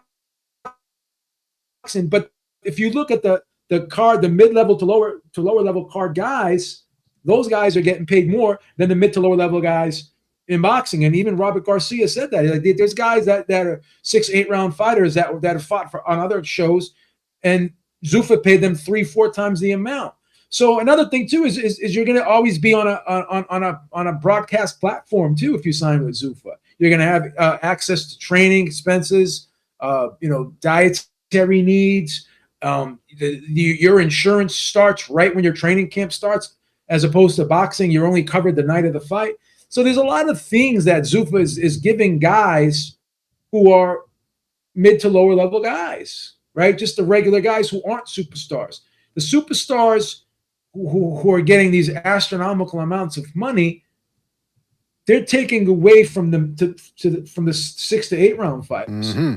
Whereas true. in UFC and Zuffa Boxing, I just think the pots spread a little bit more evenly, in my opinion. And then this whole notion that, Zuffa in the UFC, Dana White takes all the money. First of all, Dana White was never the money man. Hunter Campbell's the guy that deals with the money right now in UFC. And also back in the day when the Fertitta brothers owned it, the Fertitta brothers were the guys who controlled the purse strings. So Dana White because he's the man in front, gets criticized for everything. So, but he's not really the money guy over there, So he's the operations guy. But with that being said, the UFC is part of TKO now, which is a publicly traded company. Mm-hmm. So you can't compare a publicly traded company today, how it is now, to back when it was back then when the Fertitta brothers owned it. It's like comparing apples to oranges. Night and day. The Fertitta brothers, I'm not going to disrespect the Fertitta brothers, but they always had issues in Las Vegas with workers. They were very anti-union. That was their thing. They were the ones that were being interviewed on ESPN, one of the Fertitta brothers, and he had to speak to the pay. So, I just think the whole pay thing is overblown. And I'm going to be honest. This is I'm going to say this, and I don't care. It's going to sound blunt. This is the stupidity of boxing fans. You're arguing about what 1% of the fighters make, because only 1% of the fighters are making this money. And the other, what do you care? What do you care who's making what? If I can see the big fight, I'm going to watch the big fight. I don't care what he's making. And the more a fighter makes, the more you're going to have to pay for. And the more pay-per-views you're going to have to pay for. All these fools talking about how much people make. What do you care? Make the fight. It's suicide empathy. You're advocating for the top 1%. And then this whole thing about the Ali Act, TKO, the company, was the one that paid out that settlement. It wasn't UFC, because if you notice, once TKO, UFC became part of TKO and they merged with WWE, that's when that settlement, TKO paid out that settlement. I did the research on it. UFC didn't pay out that settlement. But that was like $340 million, right? $340 million, right? Name a time in boxing, because boxers have been getting screwed since the beginning of time. Name a time in boxing when a settlement that high was ever reached in boxing. So that was done without invoking the Muhammad Ali Act. So let's look at the history of the Muhammad Ali Act. Every time it's been invoked, the cases have been dismissed, or they were settled out of court with no monetary judgment made, no monetary award given, mostly. And what has it done? Mm-hmm. It hasn't done anything. Right. So there's never been a federal district court judgment ever rendered as a result of the Muhammad Ali Act being invoked. And I said this before. Contract law is contract law. If someone's fucking with your contract, you sue them. You don't need the Muhammad Ali Act to do that. The Muhammad Ali Act actually makes it worse, because when you invoke the Muhammad Ali Act, you have to get your case heard before a federal district court judge instead of a state superior judge, right? So when you have to go before a federal district court judge, and you remember when Tricia Morrison said this, because she didn't have any luck with the state superior court. Right. How long did she have to wait to get her case heard? Years. It was a long time. When Mikey Garcia invoked the Muhammad Ali Act against Top Rank, he was on the shelf for almost 2 years. That's right. If you're a guy like, Isuma Lima and you want to invoke the Muhammad Ali Act, can you sit out for 2 years? Can you hire a lawyer to handle your case? So this whole fallacy about how great the Muhammad Ali Act is just ridiculous, because contract law is contract law. If you want to go before a federal district court judge and have your case heard, it's going to take years. And then you got to wait for him to actually give you a court date after that. And then you have to be able to sit out that time and not get paid while you're beefing with your promoter. And then you have to pay the lawyer on top of that. So people don't know what the fuck they're talking about when it comes to this. You know what's funny? You know what's funny? I'm watching this play out real time. The chat, Bentley Magazine is in the chat, and he's going on and on about how bad Zuffa is and about how bad this is. He said he's going to stick with Arum and Top Rank and all the others. This is what we were talking about earlier. Who cares? Who cares who promotes the best? Who cares? Doesn't Put matter. the fights together. Nobody cares, dude. Nobody cares. Why you would ride with a promoter, I have no idea. I have no idea. They don't care about you. No. And these guys, like Eddie Hearn, Frank Warren, all these big promoters, which is there's only like a handful of them. There's so many other promoters like Jimmy Birchfield, Joe DeGuardia, Salida. These guys, what are these guys? These guys are starving. They ain't going like so again. Like you're arguing for the top 1%. Only the top 1% make all the money. And I'm not a big fan of Birchfield either. He's the one that tanked Hank Lundy's career. So I'm just saying. You know, he was with him for a long time, and Hank Lundy should have been a star. These guys like Eddie Hearn, they're just spending other people's money. Like the Zone is in the hole for like $930 million since its inception.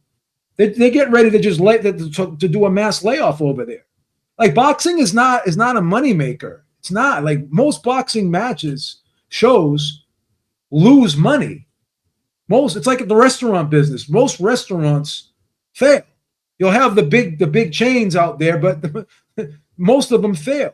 Most boxing shows lose money. And these people that are these big time promoters are fortunate enough, and credit to them for being able to put themselves in that position. They're blowing other people's money. Eddie Hearn is blowing other people's money. Turki Al-Sheikh is not making money off of boxing. A lot of rich people make investments in boxing because it's something they love. It's something they believe in. It's like a lot of rich people will buy things and invest things and collect things, not because they want to make money off them. It's like a novelty to them. It's something they like, something they enjoy, something they believe in. It's something they just want to get behind because they enjoy being part of it. Like that guy Len Blavatnik who owns the Zone. He made his money off of energy and oil. He's not making money off of boxing. So again, like these people, this show's losing money. That show. Most shows lose money. Mm-hmm. It is what it is. And most platforms, other than the Zone, use boxing as filler content. It's not their moneymaker. Right. No, you think boxing's going to be Paramount's moneymaker? You think Zuffa Boxing right now is going to be the focal point of the money making machine over there at Paramount Plus? It's almost impossible to make money in the sport. It really is. You think about it. How much do you think like Turki Al-Sheikh has lost? Because he hasn't made any money through this whole thing. But that private that PIF fund over the public investment fund over in Saudi Arabia is worth close to $1 trillion. It's insane, right? They're using less than 1% of that for entertainment. Wow. So again, that's not their moneymaker. Like when you're that rich, you can fuck around. You can take your play money, like I do every. I have my play money when I go to the massage parlor. But I don't want to. But you have to have a budget for your play money, and these people have their play money, and with their play money, they're investing in boxing. Yeah, that's all it is. But what do you guys think is not rocket science? What's the end game? That's what I've always wondered with Turki Al-Sheikh and Riyadh season. What is the end game with these guys? I don't know. I mean, I think he's to me. I don't know that there is one for him. I really don't. I mean, he's a fan. He loves boxing. He's put the biggest fights so far together. He's put big cards together. I just think he's a fan. I mean, I think this might be like a hobby. I don't know. This is a hobby that he's been allowed to do. A lot of it is sports washing. Let's be honest about it. You know, we're not going to sugarcoat it. A lot of it is sports washing, and a lot of it is just, you know what, this Saudi fund is going to keep growing. This public investment fund is going to keep growing, and it's not going to be like what this whole thing, like what the comparing it to the Waddell Reed of PBC. Yeah. No, this you're not dealing with $500 million. You're dealing with close to $1 trillion. Okay, and if someone takes $100 million out of $1 trillion, or 10 million here, 50 million here, out of $1 trillion, that's it's like pissing in the wind. They don't care. Just like TKO, they have a market cap value of $40 billion. Do you really think they give a fuck about paying out $320 million in a settlement? Mm-hmm. Yeah, do you think they care about that? It's a flash in the pan for them. You guys are absolutely right, and you know, somebody in the chat is saying, I kind of heard that before too, that they're trying to attract tourism over there to Saudi Arabia, which that's a great point too. Yeah, they hired all those comedians to come over and do that comedy festival or whatever. Mm-hmm. And I mean, from what I understand, they paid them a good sum of money. So they are trying to repair their image on the global stage. Yeah, they want to recreate themselves. By the way, I think it is a good time to say that I always forget to tell the guests this, but you know, we're on your clock, so we're already on 1.5 hours. So if you guys gotta go or something, you let me know, and we'll work around that. But 1.5 hours gone by fast, so we're having a good convo here. We haven't even scratched the surface yet. So you guys just let me know, you know, within a certain hour or whatever. Well, and you're in control of the ship here. Just don't keep me at till like 11 o'clock, because I usually get up at about 3:30. You know, I go to the gym. All right. I'm on the treadmill at 3:30, getting ready to do the gym at about. That's what the thing. When I contacted you on the Twitter, and then I think it was, I forget which time it was. Then I check the next day when you replied. It's 3 a.m. What the hell is this guy doing up at 3 a.m? 3:30. You don't realize I do more in the first 2 hours of my day than you probably do in your whole week. There you go. Yeah. You're like Mark Wahlberg. You get up at 4 a.m. You work out 3 times. Don't even try to gas me up like that. I'm just saying that's what it sounds like. You're cut from the same cloth. That's a compliment. Yeah. So what do you guys think about that? Because I rarely hear. I've heard it from a couple of people, but not that many. Too many people worry about the fighters' money, and I don't hear enough being said about us, the fans, that we got to pay. You know, the zone subscription keeps going up and up every year. We got to keep paying for pay-per-views. The quality of some of these fights go down, and yet everyone's worried about the fighters. Yeah, why don't you talk? Yeah, you want to talk about something? You know, and like I see them there all the time. You know, fighters, promoters worrying about who's got what. What about what's coming out of your pocket? You know, you're paying $80 for a pay-per-view that shouldn't even be. That's like an HBO fight. You know what I mean? It should have been on like a USA fight back in the day with the Tuesday night fights. Like all this nonsense that what was the one? Fundora were paying for that fight? That Fundora fight? Come on, man. Who was it? Fundora and Keith Thurman? Yeah. Stop. The zone has Ryan Garcia and Mario Barrios is a pay-per-view. The zone has on that. The zone has increased by 200%. It's ridiculous. And that's without the pay-per-views. What is it? $40 a month, right? It's $40 a month for that garbage. It's gonna be and then they're trying to do this gimmick where we're gonna add in the pay-per-views in your subscription. Meanwhile, that you don't know what fights are going to be on pay-per-view. And you fools are wondering who's getting paid. Yeah, and meanwhile, you don't know with your money. And not to mention the ticket price. You try to go to one of these fights, by the way. Try to go to one of these bigger fights. Go look at the ticket prices. See if you can get in there. That's right. And that's another thing. These fans. Oh, wow. Worry about the wrong stuff, man. You're going to sit there and argue about a guy who's getting paid $5 million, and you're mad because he's not getting $10 million. Idiot! If he gets paid $10 million, where do you think that money's going to come from? You're going to have to pay for it on pay-per-view. Right. So the more they make, the more you got to get paid. Shell out. Has any one of you guys gone to a restaurant and said, "Hey, you know what? Did you after you ate your meal, did you go back in the kitchen and start giving people 20s all around? Here you go, here you go, here you go. Who does that?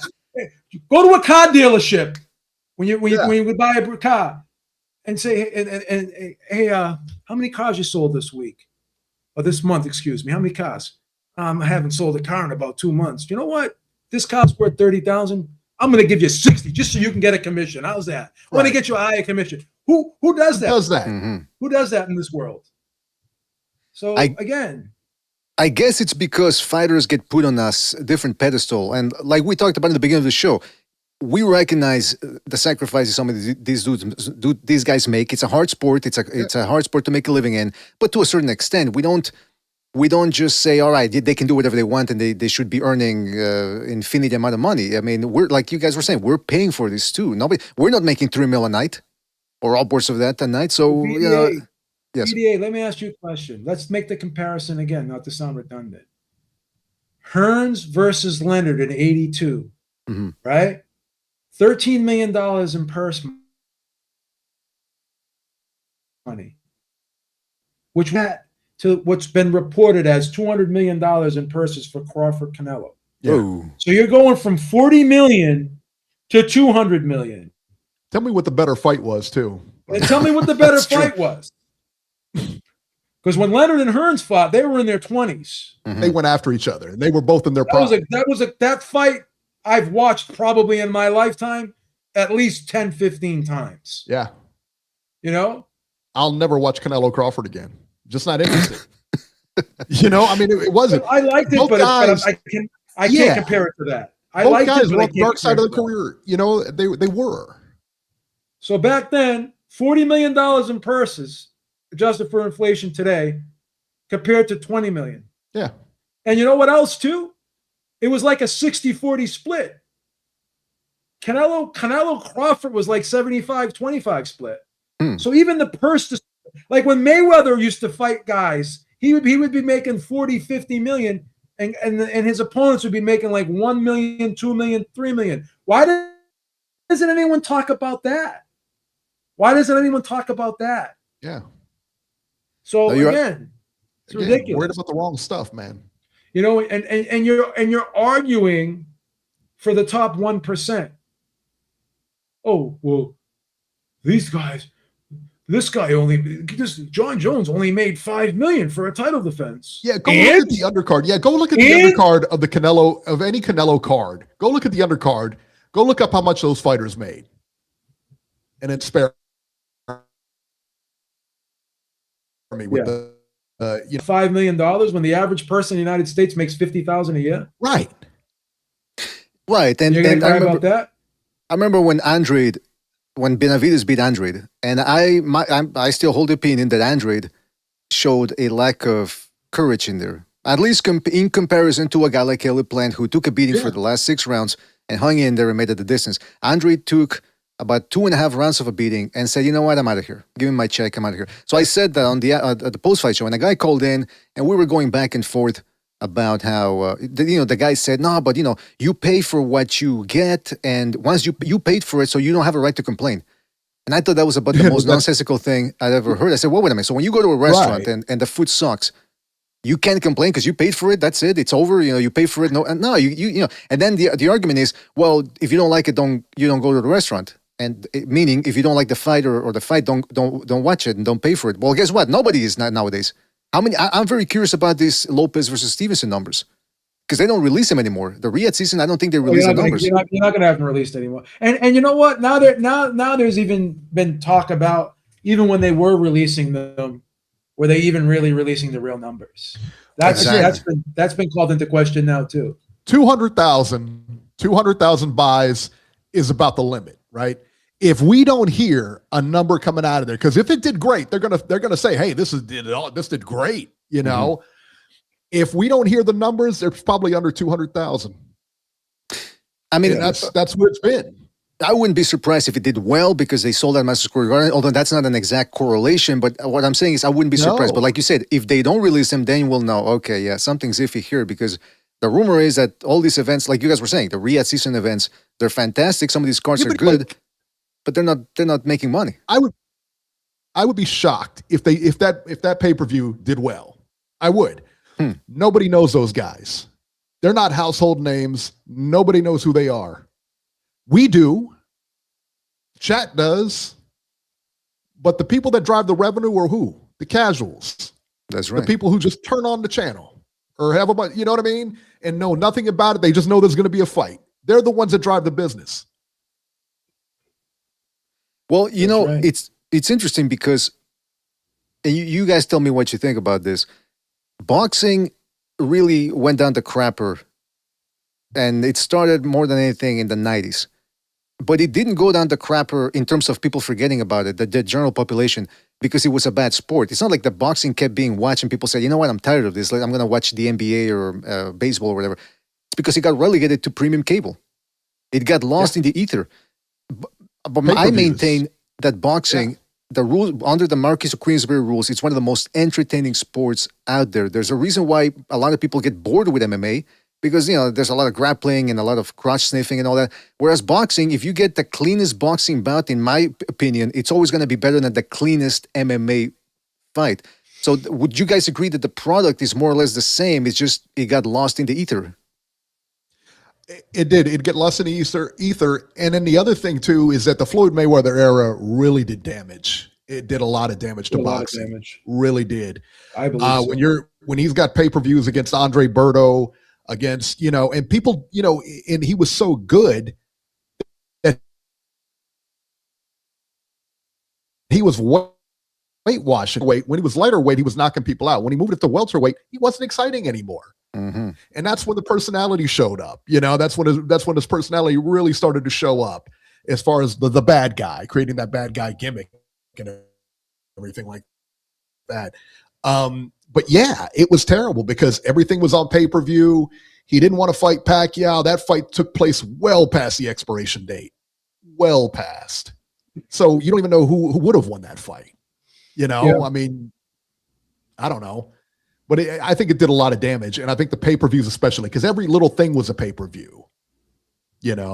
Take like I said, the Garcia Barrios fight is a pay-per-view. How is that a pay-per-view? That's ridiculous. Well, because I guess these fighters want and that's what happened. A substantial amount and you're right. You're right, baby. You hit it on the head. They want a substantial payday. They were looking for the Floyd paydays without doing Floyd work, by the way. They were looking for the Floyd paydays. And they drive themselves out of the market. They price themselves out. And that's exactly what happened. And that's why I laugh when I hear people like Paulie Malignaggi talk, UFC fans are the stupidest fans in the world. Oh. How could they be the stupidest fans in the world? When boxing fans want fighters to make more money so they could pay more for pay-per-views. Why is someone stupid because they're looking for value for dollar? Like this ain't this isn't a charity, Paulie. Like, and those guys in boxing are taking just as much risk as the guys in MMA. Yeah. They really are. It's the same type of thing, man. Fighter pay, fighter. And it's just like the goofballs that were crying about PEDs, the PED police. You saw how that went away pretty quick when everyone started realizing that was a bunch of shit. I told everyone that was bullshit.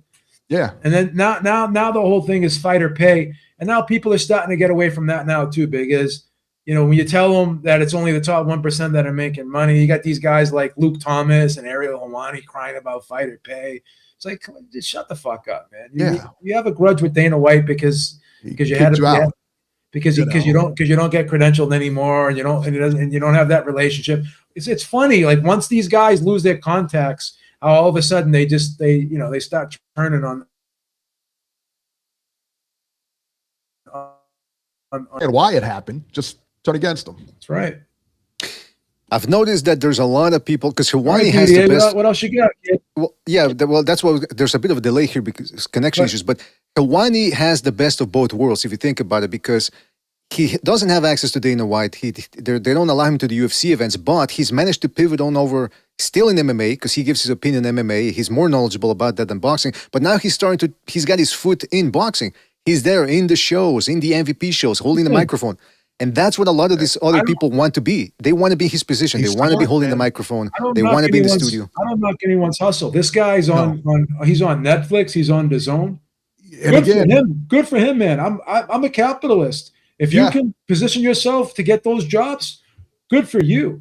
And he works, man. He works hard. I mean, it's, you say what you want, but like Dan Raphael, he does put in time. He does do research. He breaks stories. Got a lot of contacts. Yeah, he got a lot of contacts, and he worked for those contacts. I'm sure he did a lot of digging for them.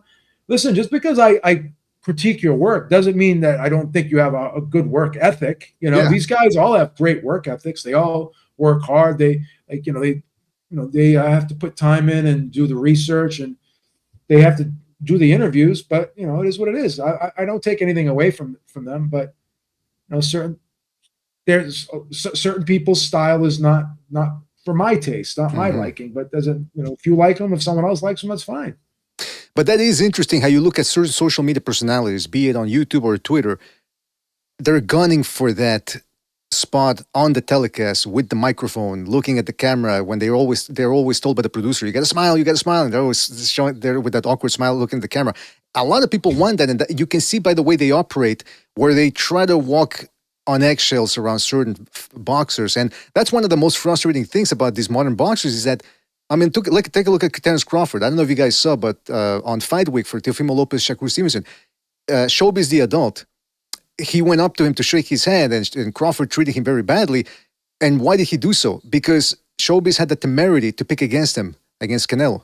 So imagine if he's doing that. Imagine how you gotta behave just to try to keep getting interviews with some of these guys. Virgil Ortiz, I've called him out on that too, where he told a reporter, I am not going to answer your question now or ever because you said some things about the fact that he might have missed weight or was having trouble making weight against Stanionis, and that's why they actually pulled out, and not because of some flesh-eating virus or STD or whatever. And I'm thinking, that's got to be a hard life too, to have to keep coddling some of these guys just so you can get interviews. That's got to be a difficult job. Yeah, but for sure. That guy Showbiz the adult is like he does a lot of clickbait, and he says, "Oh, I bet 10,000 on Canelo." It's like he's always saying he's betting 10,000 on this one, that one, and like, where's your bet slip, brother? Yeah, but he's another one. He's another one where, like, we saw him. He was just doing the fight just this past week or whatever. He was in the press conferences and everything like that. He's on DAZN or whatever it is. Yeah, and he's a guy, man. You may not like him, and but he works hard. He got a job. He got a job. He got a job. Yeah. One thing that Showbiz does that's very smart is he does not get involved in the call-out game. Because in the YouTube boxing community, a lot of people will call each other out or make videos about, this guy is biased, but I'm not. It's usually it's a way to aggrandize yourself at the fall of other. Showbiz doesn't get into it. People have called him out. Some people have even said that he's part of a secret society or whatever, like Illuminati stuff. And he just ignores it, which is difficult to do sometimes. He doesn't give them the shine. He gets in a spat with somebody. He's going to move the needle. He's got a lot of viewers. He's going to move the needle. And so if he gets a spat with somebody else, he'll move the needle for them. Well, why would you move the needle for somebody criticizing you? That's why we're looking at it too. And I've had people tell me behind the scenes, like, hey, there's these YouTubers or other people on Twitter or whatever. They try to do what Showbiz does. And it reminds me a little bit of the shock jocks of the mid-'80s to late '80s, where they would look at what Howard Stern was doing, but they didn't really quite understand how he was doing. All they saw was the tits and the hobos, the guys from off the street that they would have in the studio, and they say, oh, well, we're going to do the same thing. And it didn't work. It fell flat. So, sometimes you just got to be yourself and, not try to look at something from a marketing perspective and say, well, we got to appeal to this demographic. It's like, nah, sometimes it doesn't work. Which brings me also, as we were talking about the Ali Act, can you guys break that down to me? The Ali Act, what is this whole thing of the redaction that people want to make or the amendment, whatever, and that some people are saying, well, we got to preserve the Ali. What is so important about the Ali Act, and are people making too much of a fuss over that? Yep, they are. And nothing. I mean, has the Ali Act helped a fighter? No, it hasn't. And you think about Chris Algieri said that he used the Ali Act in his lawsuit that settled out of court, but he never used it. It was there. nobody's using it to win court fights, court battles, anything like that. Mikey Garcia sat out. Andre Ward sat out. There's a whole litany of fighters that had problems with promoters and sat out. That Ali Act has not helped any of them. Well, not only that, nothing's been taken out. They're only adding things into it, like the mandatory minimum pay for fighters. They added that in there. They've added some health insurance benefits for fighters. And this whole UBO thing, again, no one's ever actually read that portion of the Ali Act. All it says is a promoter cannot receive money from a sanctioning body, right? That's all it says. There's nothing in there that says someone that a company can't have their own belt. I don't know where that came from. I read it. Doesn't say that. Doesn't in its current form the way it is. And the amendments to the Ali Act, it's called the Muhammad Ali Revival Act. They haven't even gone in. They haven't even been voted on or gone into effect yet. And Zuffa Boxing is still operating, so they didn't need the amendment in order to operate. So again, like, people don't even understand what they're talking about when they're talking about the Muhammad Act. Oh, well, they're not supposed to have their own belt. Where does it say they can't have their own belt? ESPN had that. I remember ESPN had a title before. They had the ESPN title. I remember that. Right. BKFC, they have their own title. So again, like, where does it say they can't have their own title? As long they're not going to be acting as a sanctioning body, anyways. You know why? Because they're not collecting sanctioning fees. They're not collecting sanctioning fees. The whole Zuffa thing is that I love what the WBC is doing. How they're charging Crawford $300,000. They just charged Shakur $100,000. Let me tell you what, I love it, because the more the fighters get this, and they're going to say, you know what, we don't need the WBC. And that's where it'll flourish, because they need to go by the wayside. Yeah, I remember all the alphabet soup needs to go. I mean, I've been on that train since 2002 when Ring Magazine had enough. That's when the WBA came out with the super designation, and Ring Magazine just had enough, and they said, all right, screw this. We're resurrecting the Ring Magazine belt. And it didn't go anywhere. In fact, things have gotten worse, because now the WBO is recognized as a major belt. Back in the 90s, it was considered a joke. How did we get from that to all of a sudden now undisputed in the 4-belt era? Well, what about the IBO? What if in 5 years from now, the media starts pushing the whole, the IBO, let's recognize it too. Now, what, undisputed in the 5-belt era? You need 5 belts to be undisputed? 5 belts? We need 5 belts? Yeah. Right? I remember back in the day, it was only, was it WBA and WBC? That was it. And for the longest time, I think it was one, there was only 1 belt. And Dana White explicitly said, if you want to fight for those other titles, you can fight for those other titles, or you can fight for our title. So he explicitly said that. So again, this is just the other promoters becoming scared, because they know the amount of money that's going to be behind TKO. They know that the platform that they're on is a superior platform. Paramount Plus has 80 million subscribers, right? The Zone only has 20 million, and very few of them subscribers are in the United States. Okay, a lot of people don't even know what the Zone is. Everyone knows what Paramount Plus is. So that's the thing. Yeah, I mean, Paramount Plus is way more popular than the Zone is. That's for sure. And they're gonna, and again, those mid to lower level guys that used to get called up by Matchroom and Golden Boy to fill up an undercard. They're going to be, a lot of those guys are going to be working with Zuffa Boxing now. So that's another thing I believe that they're upset about. They're going to start competing for fighters now. And this whole thing, like, oh well, they're not going to get a lot of fighters over there. They're only going to get a certain type of fighters over there. I don't know. They got Jai Apataya, right? They're looking to get who was it? Usyk. They're looking to get Usyk. Yeah. They almost got Bam Rodriguez. But That's a big one too. We'll see. You know what? Top rank with no TV right now. Golden Boy too. I mean, if I'm Xander Zayas, I'm throwing furniture across the room, because I've got 2 belts now. Nobody knows who I am. Nobody can see me anywhere. Yeah. No, You're absolutely right. And, I think people are getting tired of me mentioning it, but I've recently been binge watching the Vice series called Dark Side of the Ring, which is about pro wrestling. And I didn't know much about pro wrestling. I love that show. I didn't know much about the business of wrestling, but apparently it used to be divided into territories. You had the Memphis, Texas, whatever. And it was always thought that no one's going to be able to take over all the nationally. And then sure enough, Vince McMahon comes in and he does it. So I started thinking, well, I know it's apples and oranges, but just because something's never been done before doesn't mean it's impossible. And right now, like you said, Top Rank, a little bit in the tank. Same thing with Golden Boy Promotions. Eddie Hearn seems to be wanting to divest himself from a matchroom. You never know. Never say never with boxing. We're running out of time here, but we barely scratched the surface. I am actually annoyed by the fact that we haven't even scratched the surface. We've never done it before in the YTBC Master Series. We might have to do a round 2. We might have to do a round 2, and I will decide. I'm going to tell you guys that we're doing it. You don't decide.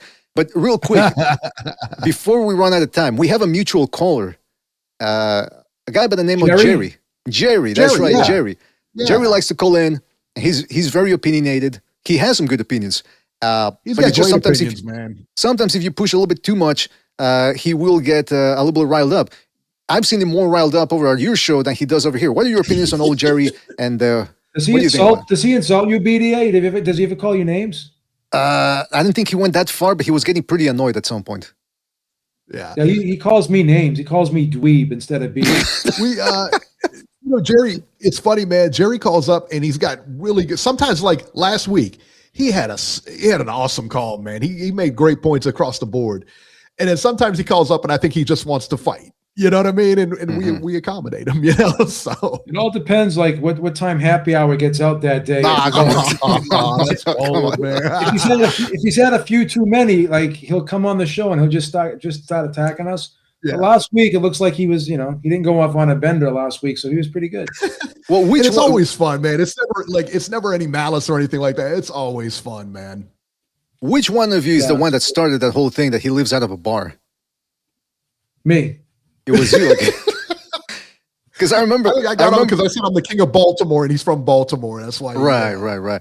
Because I remember he called in once. You guys were debating about whether women's boxing should be 2 minutes or 3 minutes or something like that. And then Eric said, we've talked to women who say they want it to be 3 minutes or something like that. And then he goes, Jerry, other than the people at the bar, where else did you hear what you heard? And Jerry and then Jerry said, well, I heard it from your mom, your sister. I said, holy shit, he really went there. So, but then he goes in, he goes back the next week and it's like nothing ever happened. So I guess neither of you guys takes it in. He's bipolar. Yeah. I think he's bipolar. Connection. I definitely think he's bipolar. Well, the connection here is starting to act bipolar because I don't know why it's breaking up. But like I said, we're running out of time. But one thing you guys didn't get to cover last Sunday, because the card was at night, was a second Zuffa card, which featured such fights as Hot Rod versus Gvozdyk. We had Boachuk versus Butaev, or as I like to call him, Butane. And then the main event was Elasavache, I forget his last name, versus El Rayo. What did you guys think of that one? You guys want to give us a little preview of what you thought? Yeah, I thought it was a good fight. I thought, again, from what I've seen so far, we haven't seen any superstars yet, but we've seen a pretty well-balanced card and decent competitive matchups. Reminded me of a Tuesday night fight card. Yeah, the old USA fights. Yeah. Yeah. So that's the way I look at it. You know, and it's going to take time. It's going to take time to build. And Dana White's saying, wait till you see what happens. Give us a year to 6 months to a year, and you're going to see big changes and you're going to see a lot of growth. So again, I'm giving them the benefit of the doubt. I'm excited because I like the change. I like something new, and I like the fact that we're going to get consistent boxing, and it's going to be cost effective, and we're going to be actually getting what we pay for once in a long time when it comes to Zuffa Boxing, in my opinion. Well, hopefully, because it's starting to get to the point where some of these fights just fail to deliver week after week after week, and then finally, when we get something like Matias versus Dalton Smith, everybody starts opening up the champagne bottles, like, oh my god, we actually got an entertaining fight. It's like, come on, this should be happening every other week. By the way, you're right. You're 100% right. Now, these That's not Zuffa happening. events, they're taking place in the same venue? Is that what I heard? No, he was The asked Apex, that. wasn't it? It was they're all at the Apex. Well, they're not all going to be at the Apex because he was No. asked at the post-fight press conference if they're going to be doing other arenas, and he said definitely we are. Yeah. Yes. I think you got to build because you're not going to pack an arena with the card they put on, the past 2 cards they put on. Yeah. You know, you're just not. And they're realistic about it. That's why they're at the Apex with like how many does that place hold? I think it holds like 1,500 people, I think. Something like that. Yeah. But you know what was weird? It looked completely different. It was almost like it was transformed. When I saw when you watch the UFC there at the Apex, and then when you watch boxing there, it looked like a completely different venue. He redesigned it. He said he redesigned it. I thought they're putting more seats in it too. They said. Yeah, he said he put more seats in it and he redesigned it. He said they're transforming the place. All right. Well, we got 4 minutes to go because I wanted to round this show up to 2 hours. That's my OCD. So I wanted to ask you guys a question. Weight bullying. Is there such a thing as weight bullying? No. Yeah, of course there is. Oh boy. Of course there is. You know, you got a guy walking around at 180 and he cuts down to 147. Yeah, that's a weight bully. But there's a spot, you know, there's got to be a spot of diminishing returns, and it's different for each guy. It's different for each guy. That's what I mean. You know, so as much weight as somebody cuts to get down in weight, you know, it's you're sacrificing, you know, you're sacrificing power, you may be sacrificing speed. Yeah. And you never get back, you never get it all back what you take out either if you're seriously depleting yourself. So I think to Eric's point, he's saying that people try to be weight bullies, but it doesn't always work out that way, which is my point. It doesn't always work out, but yeah, they definitely try for sure. People try to be weight bullies. They think that they have an advantage putting all that weight on in a short period of time. But once you're depleted to that point, you're not going to get it all back in 36 hours. I got in this debate with Breadman Edwards on the Boxing Voice once. We were going back and forth about this. Can I just say something about that? Can I just say something real quick? I love that you went back and forth with Breadman, who's a professional trainer. I just thought it was funny. That you corrected him. That's all. That's funny. Well, it is interesting though, because I agree that these guys do suffer cutting so much weight. Like if you look at Devin Haney when he was at lightweight, they're 140. The guy looked emaciated, but they do get 36 hours now or thereabouts to rehydrate. It used to be. It's not enough time. But it's still more than what they used to get. So it might be getting a little bit easier. They're manipulating the system in a way. Well, BDA, when you say, what do we mean used to get? Well, Floyd used to get IVs after the weigh-ins, didn't he? Yeah, he used to get IVs and stuff. Yeah, he used to get IVs after it. So yeah, because when they back in the day when they had same-day weigh-ins, if a guy was fighting at 160, he usually walked around at like 170, 172. Guys fighting at 160 now, he's walking around at like 190. So it's just different. But there's methods now that they got the supplements. You know what I mean by supplements. But they used to weigh in at around, like if there was on the West Coast, it was about 4 p.m. or 3 p.m. I don't know the exact time, but I know here on the East Coast we would watch the weigh-ins at about 7 p.m. Now they're weighing in the morning, so which makes more sense. That makes so much more sense. To do an official weigh-in in the morning and do the ceremonial weigh-in just with the crowd and everything like that later on in the day. That makes a lot more sense than having these guys wait till 7 p.m. to come out there and weigh in. You're right. Yeah, because I'm all for, listen, I've been insensitive sometimes, but I maintain that I watch this sport because it's brutal and I don't like early stoppages. If a guy's on the ropes and he's still moving his arms, let the fight go another 2 seconds. I want to see the guy go limp. Now, I don't want them to die though, but the reason why I am lenient in these late stoppages is because if you talk to most professional boxers, they would rather have the fight stopped late than too early. Because these guys are psychos. They take the risk of, I can go. Go ahead, man. Let me go. I can still go. So with that being said, I still worry to a certain degree about fighter safety. So I'm all for them to have a good amount of time to rehydrate. But now it's allowing certain, like you said, certain guys can do it. Some guys can pull it off. They're cutting a lot of weight and then the next day. I mean, remember, Arturo Gatti versus Joey Gamache. Fucking Gatti looked huge compared to Joey Gamache. That's in the case where things went wrong, well, at least for poor Joey Gamache. And things worked out for Gatti. So I guess it's a fine line to walk. I don't know if there's any one thing that can be done to fix it, but that's boxing in a nutshell. Well, listen, we do have to go. But again, I want to give a big shout out to Joe Habib, Eric Lorta.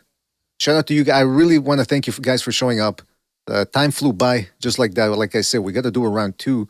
And let me just again show people, encourage them to go on over to Ringside Reporter on YouTube. There it is. Well, now it's Ringside Reporter Live. So make sure to go there, hit Just the like, Ringside- subscribe. What's that? Reporter's fine. Search, and I just dropped the link in the chat if you guys want to subscribe to the channel. Awesome. Thank you, Beeb. Well, there you go. Yes. And you know what? A lot of these guys, they might be rough in the comment section and all that, but that's essentially their way of trying. Well, You call this rough? Yeah, this is a this is a picnic, son. Right. There you go. There you Hear go. the That's thing- their. Watch the show and hear the things people say to us. Well, I see the way you treat, what's his name? Robbie. Every time he calls in, you're like, get him out of here. Get him out of here. It's like, come on. I love Robbie, man. We love Robbie, man. That's my big brother, man. That's Well, there it, you go. man. But again, I can't thank you enough, guys, for coming in here. And I really enjoy your show. Keep it up. I'm Thank always you. listening. Thank you so much. Maybe not man. always live, but I always listen to it when I got to do something. So, yeah, again, I want to thank you guys. Don't forget to go check them out. Ringside Reporter Live. Hit that like over there. Subscribe if you haven't done so already. You can also follow them. Sorry, Eric, you say you're on Twitter too, or?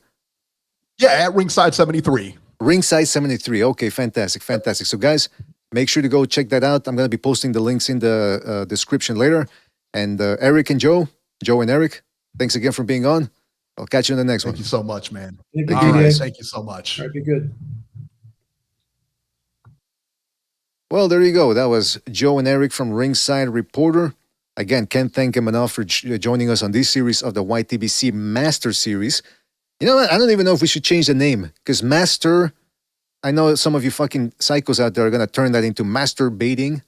I know I had the thought, but I like the name. It sticks.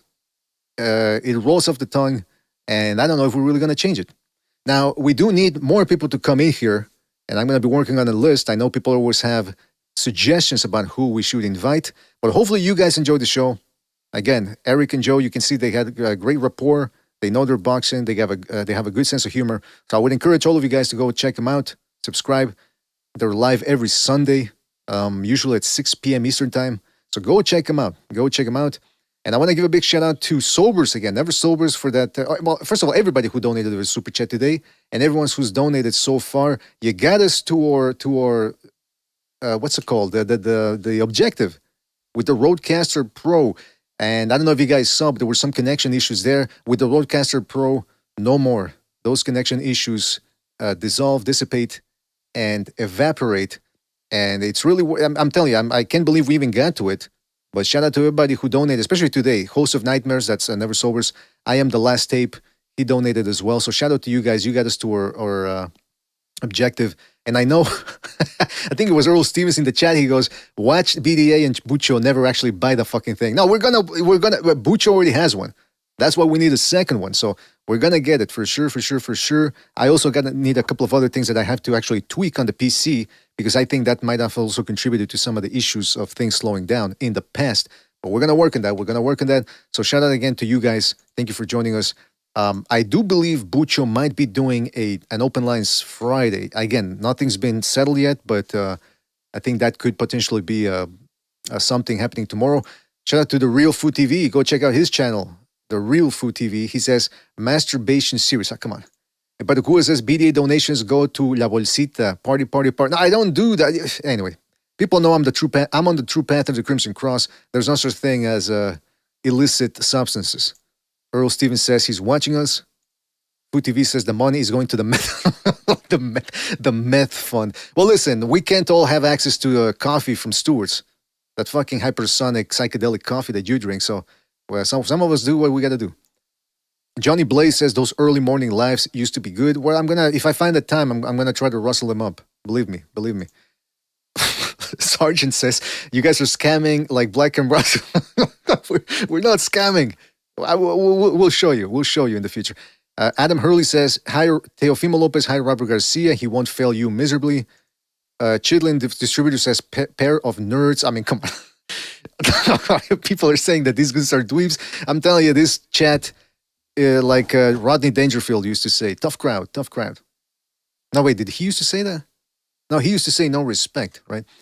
Spam link. Chitlin says that's spam. Don't click on it. Anyway, click on the link. I guarantee you it's not spam. Shout out to Eric, Dwayne, Boxing, Iparokua, Snackford, Dwayne, Sky, Dog, Alman. Let's talk about the Allman brothers. Bray, Miso, Dionysian, Rafael Garza in the chat. Shout out to Rafael. Shout out to Jerry. He says, yeah, Jerry, great caller. He always provides good content.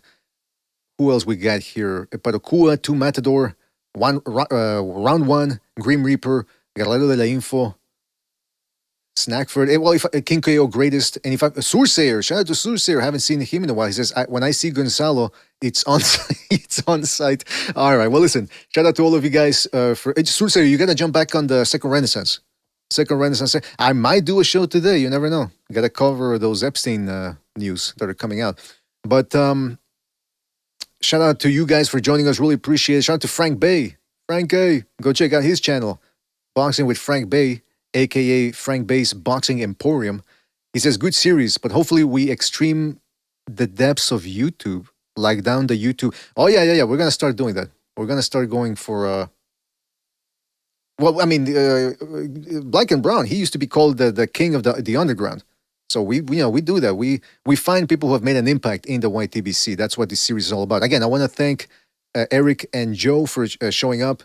Really appreciate it for them giving us their time here. 2 hours, and they flew by. Don't forget to check out Ringside Reporter Live. There you go. It's up there on your screen. Go check it out. And for that, or with that, I am out of here. Shout out to all of you guys for joining us. Hit the like on the way out.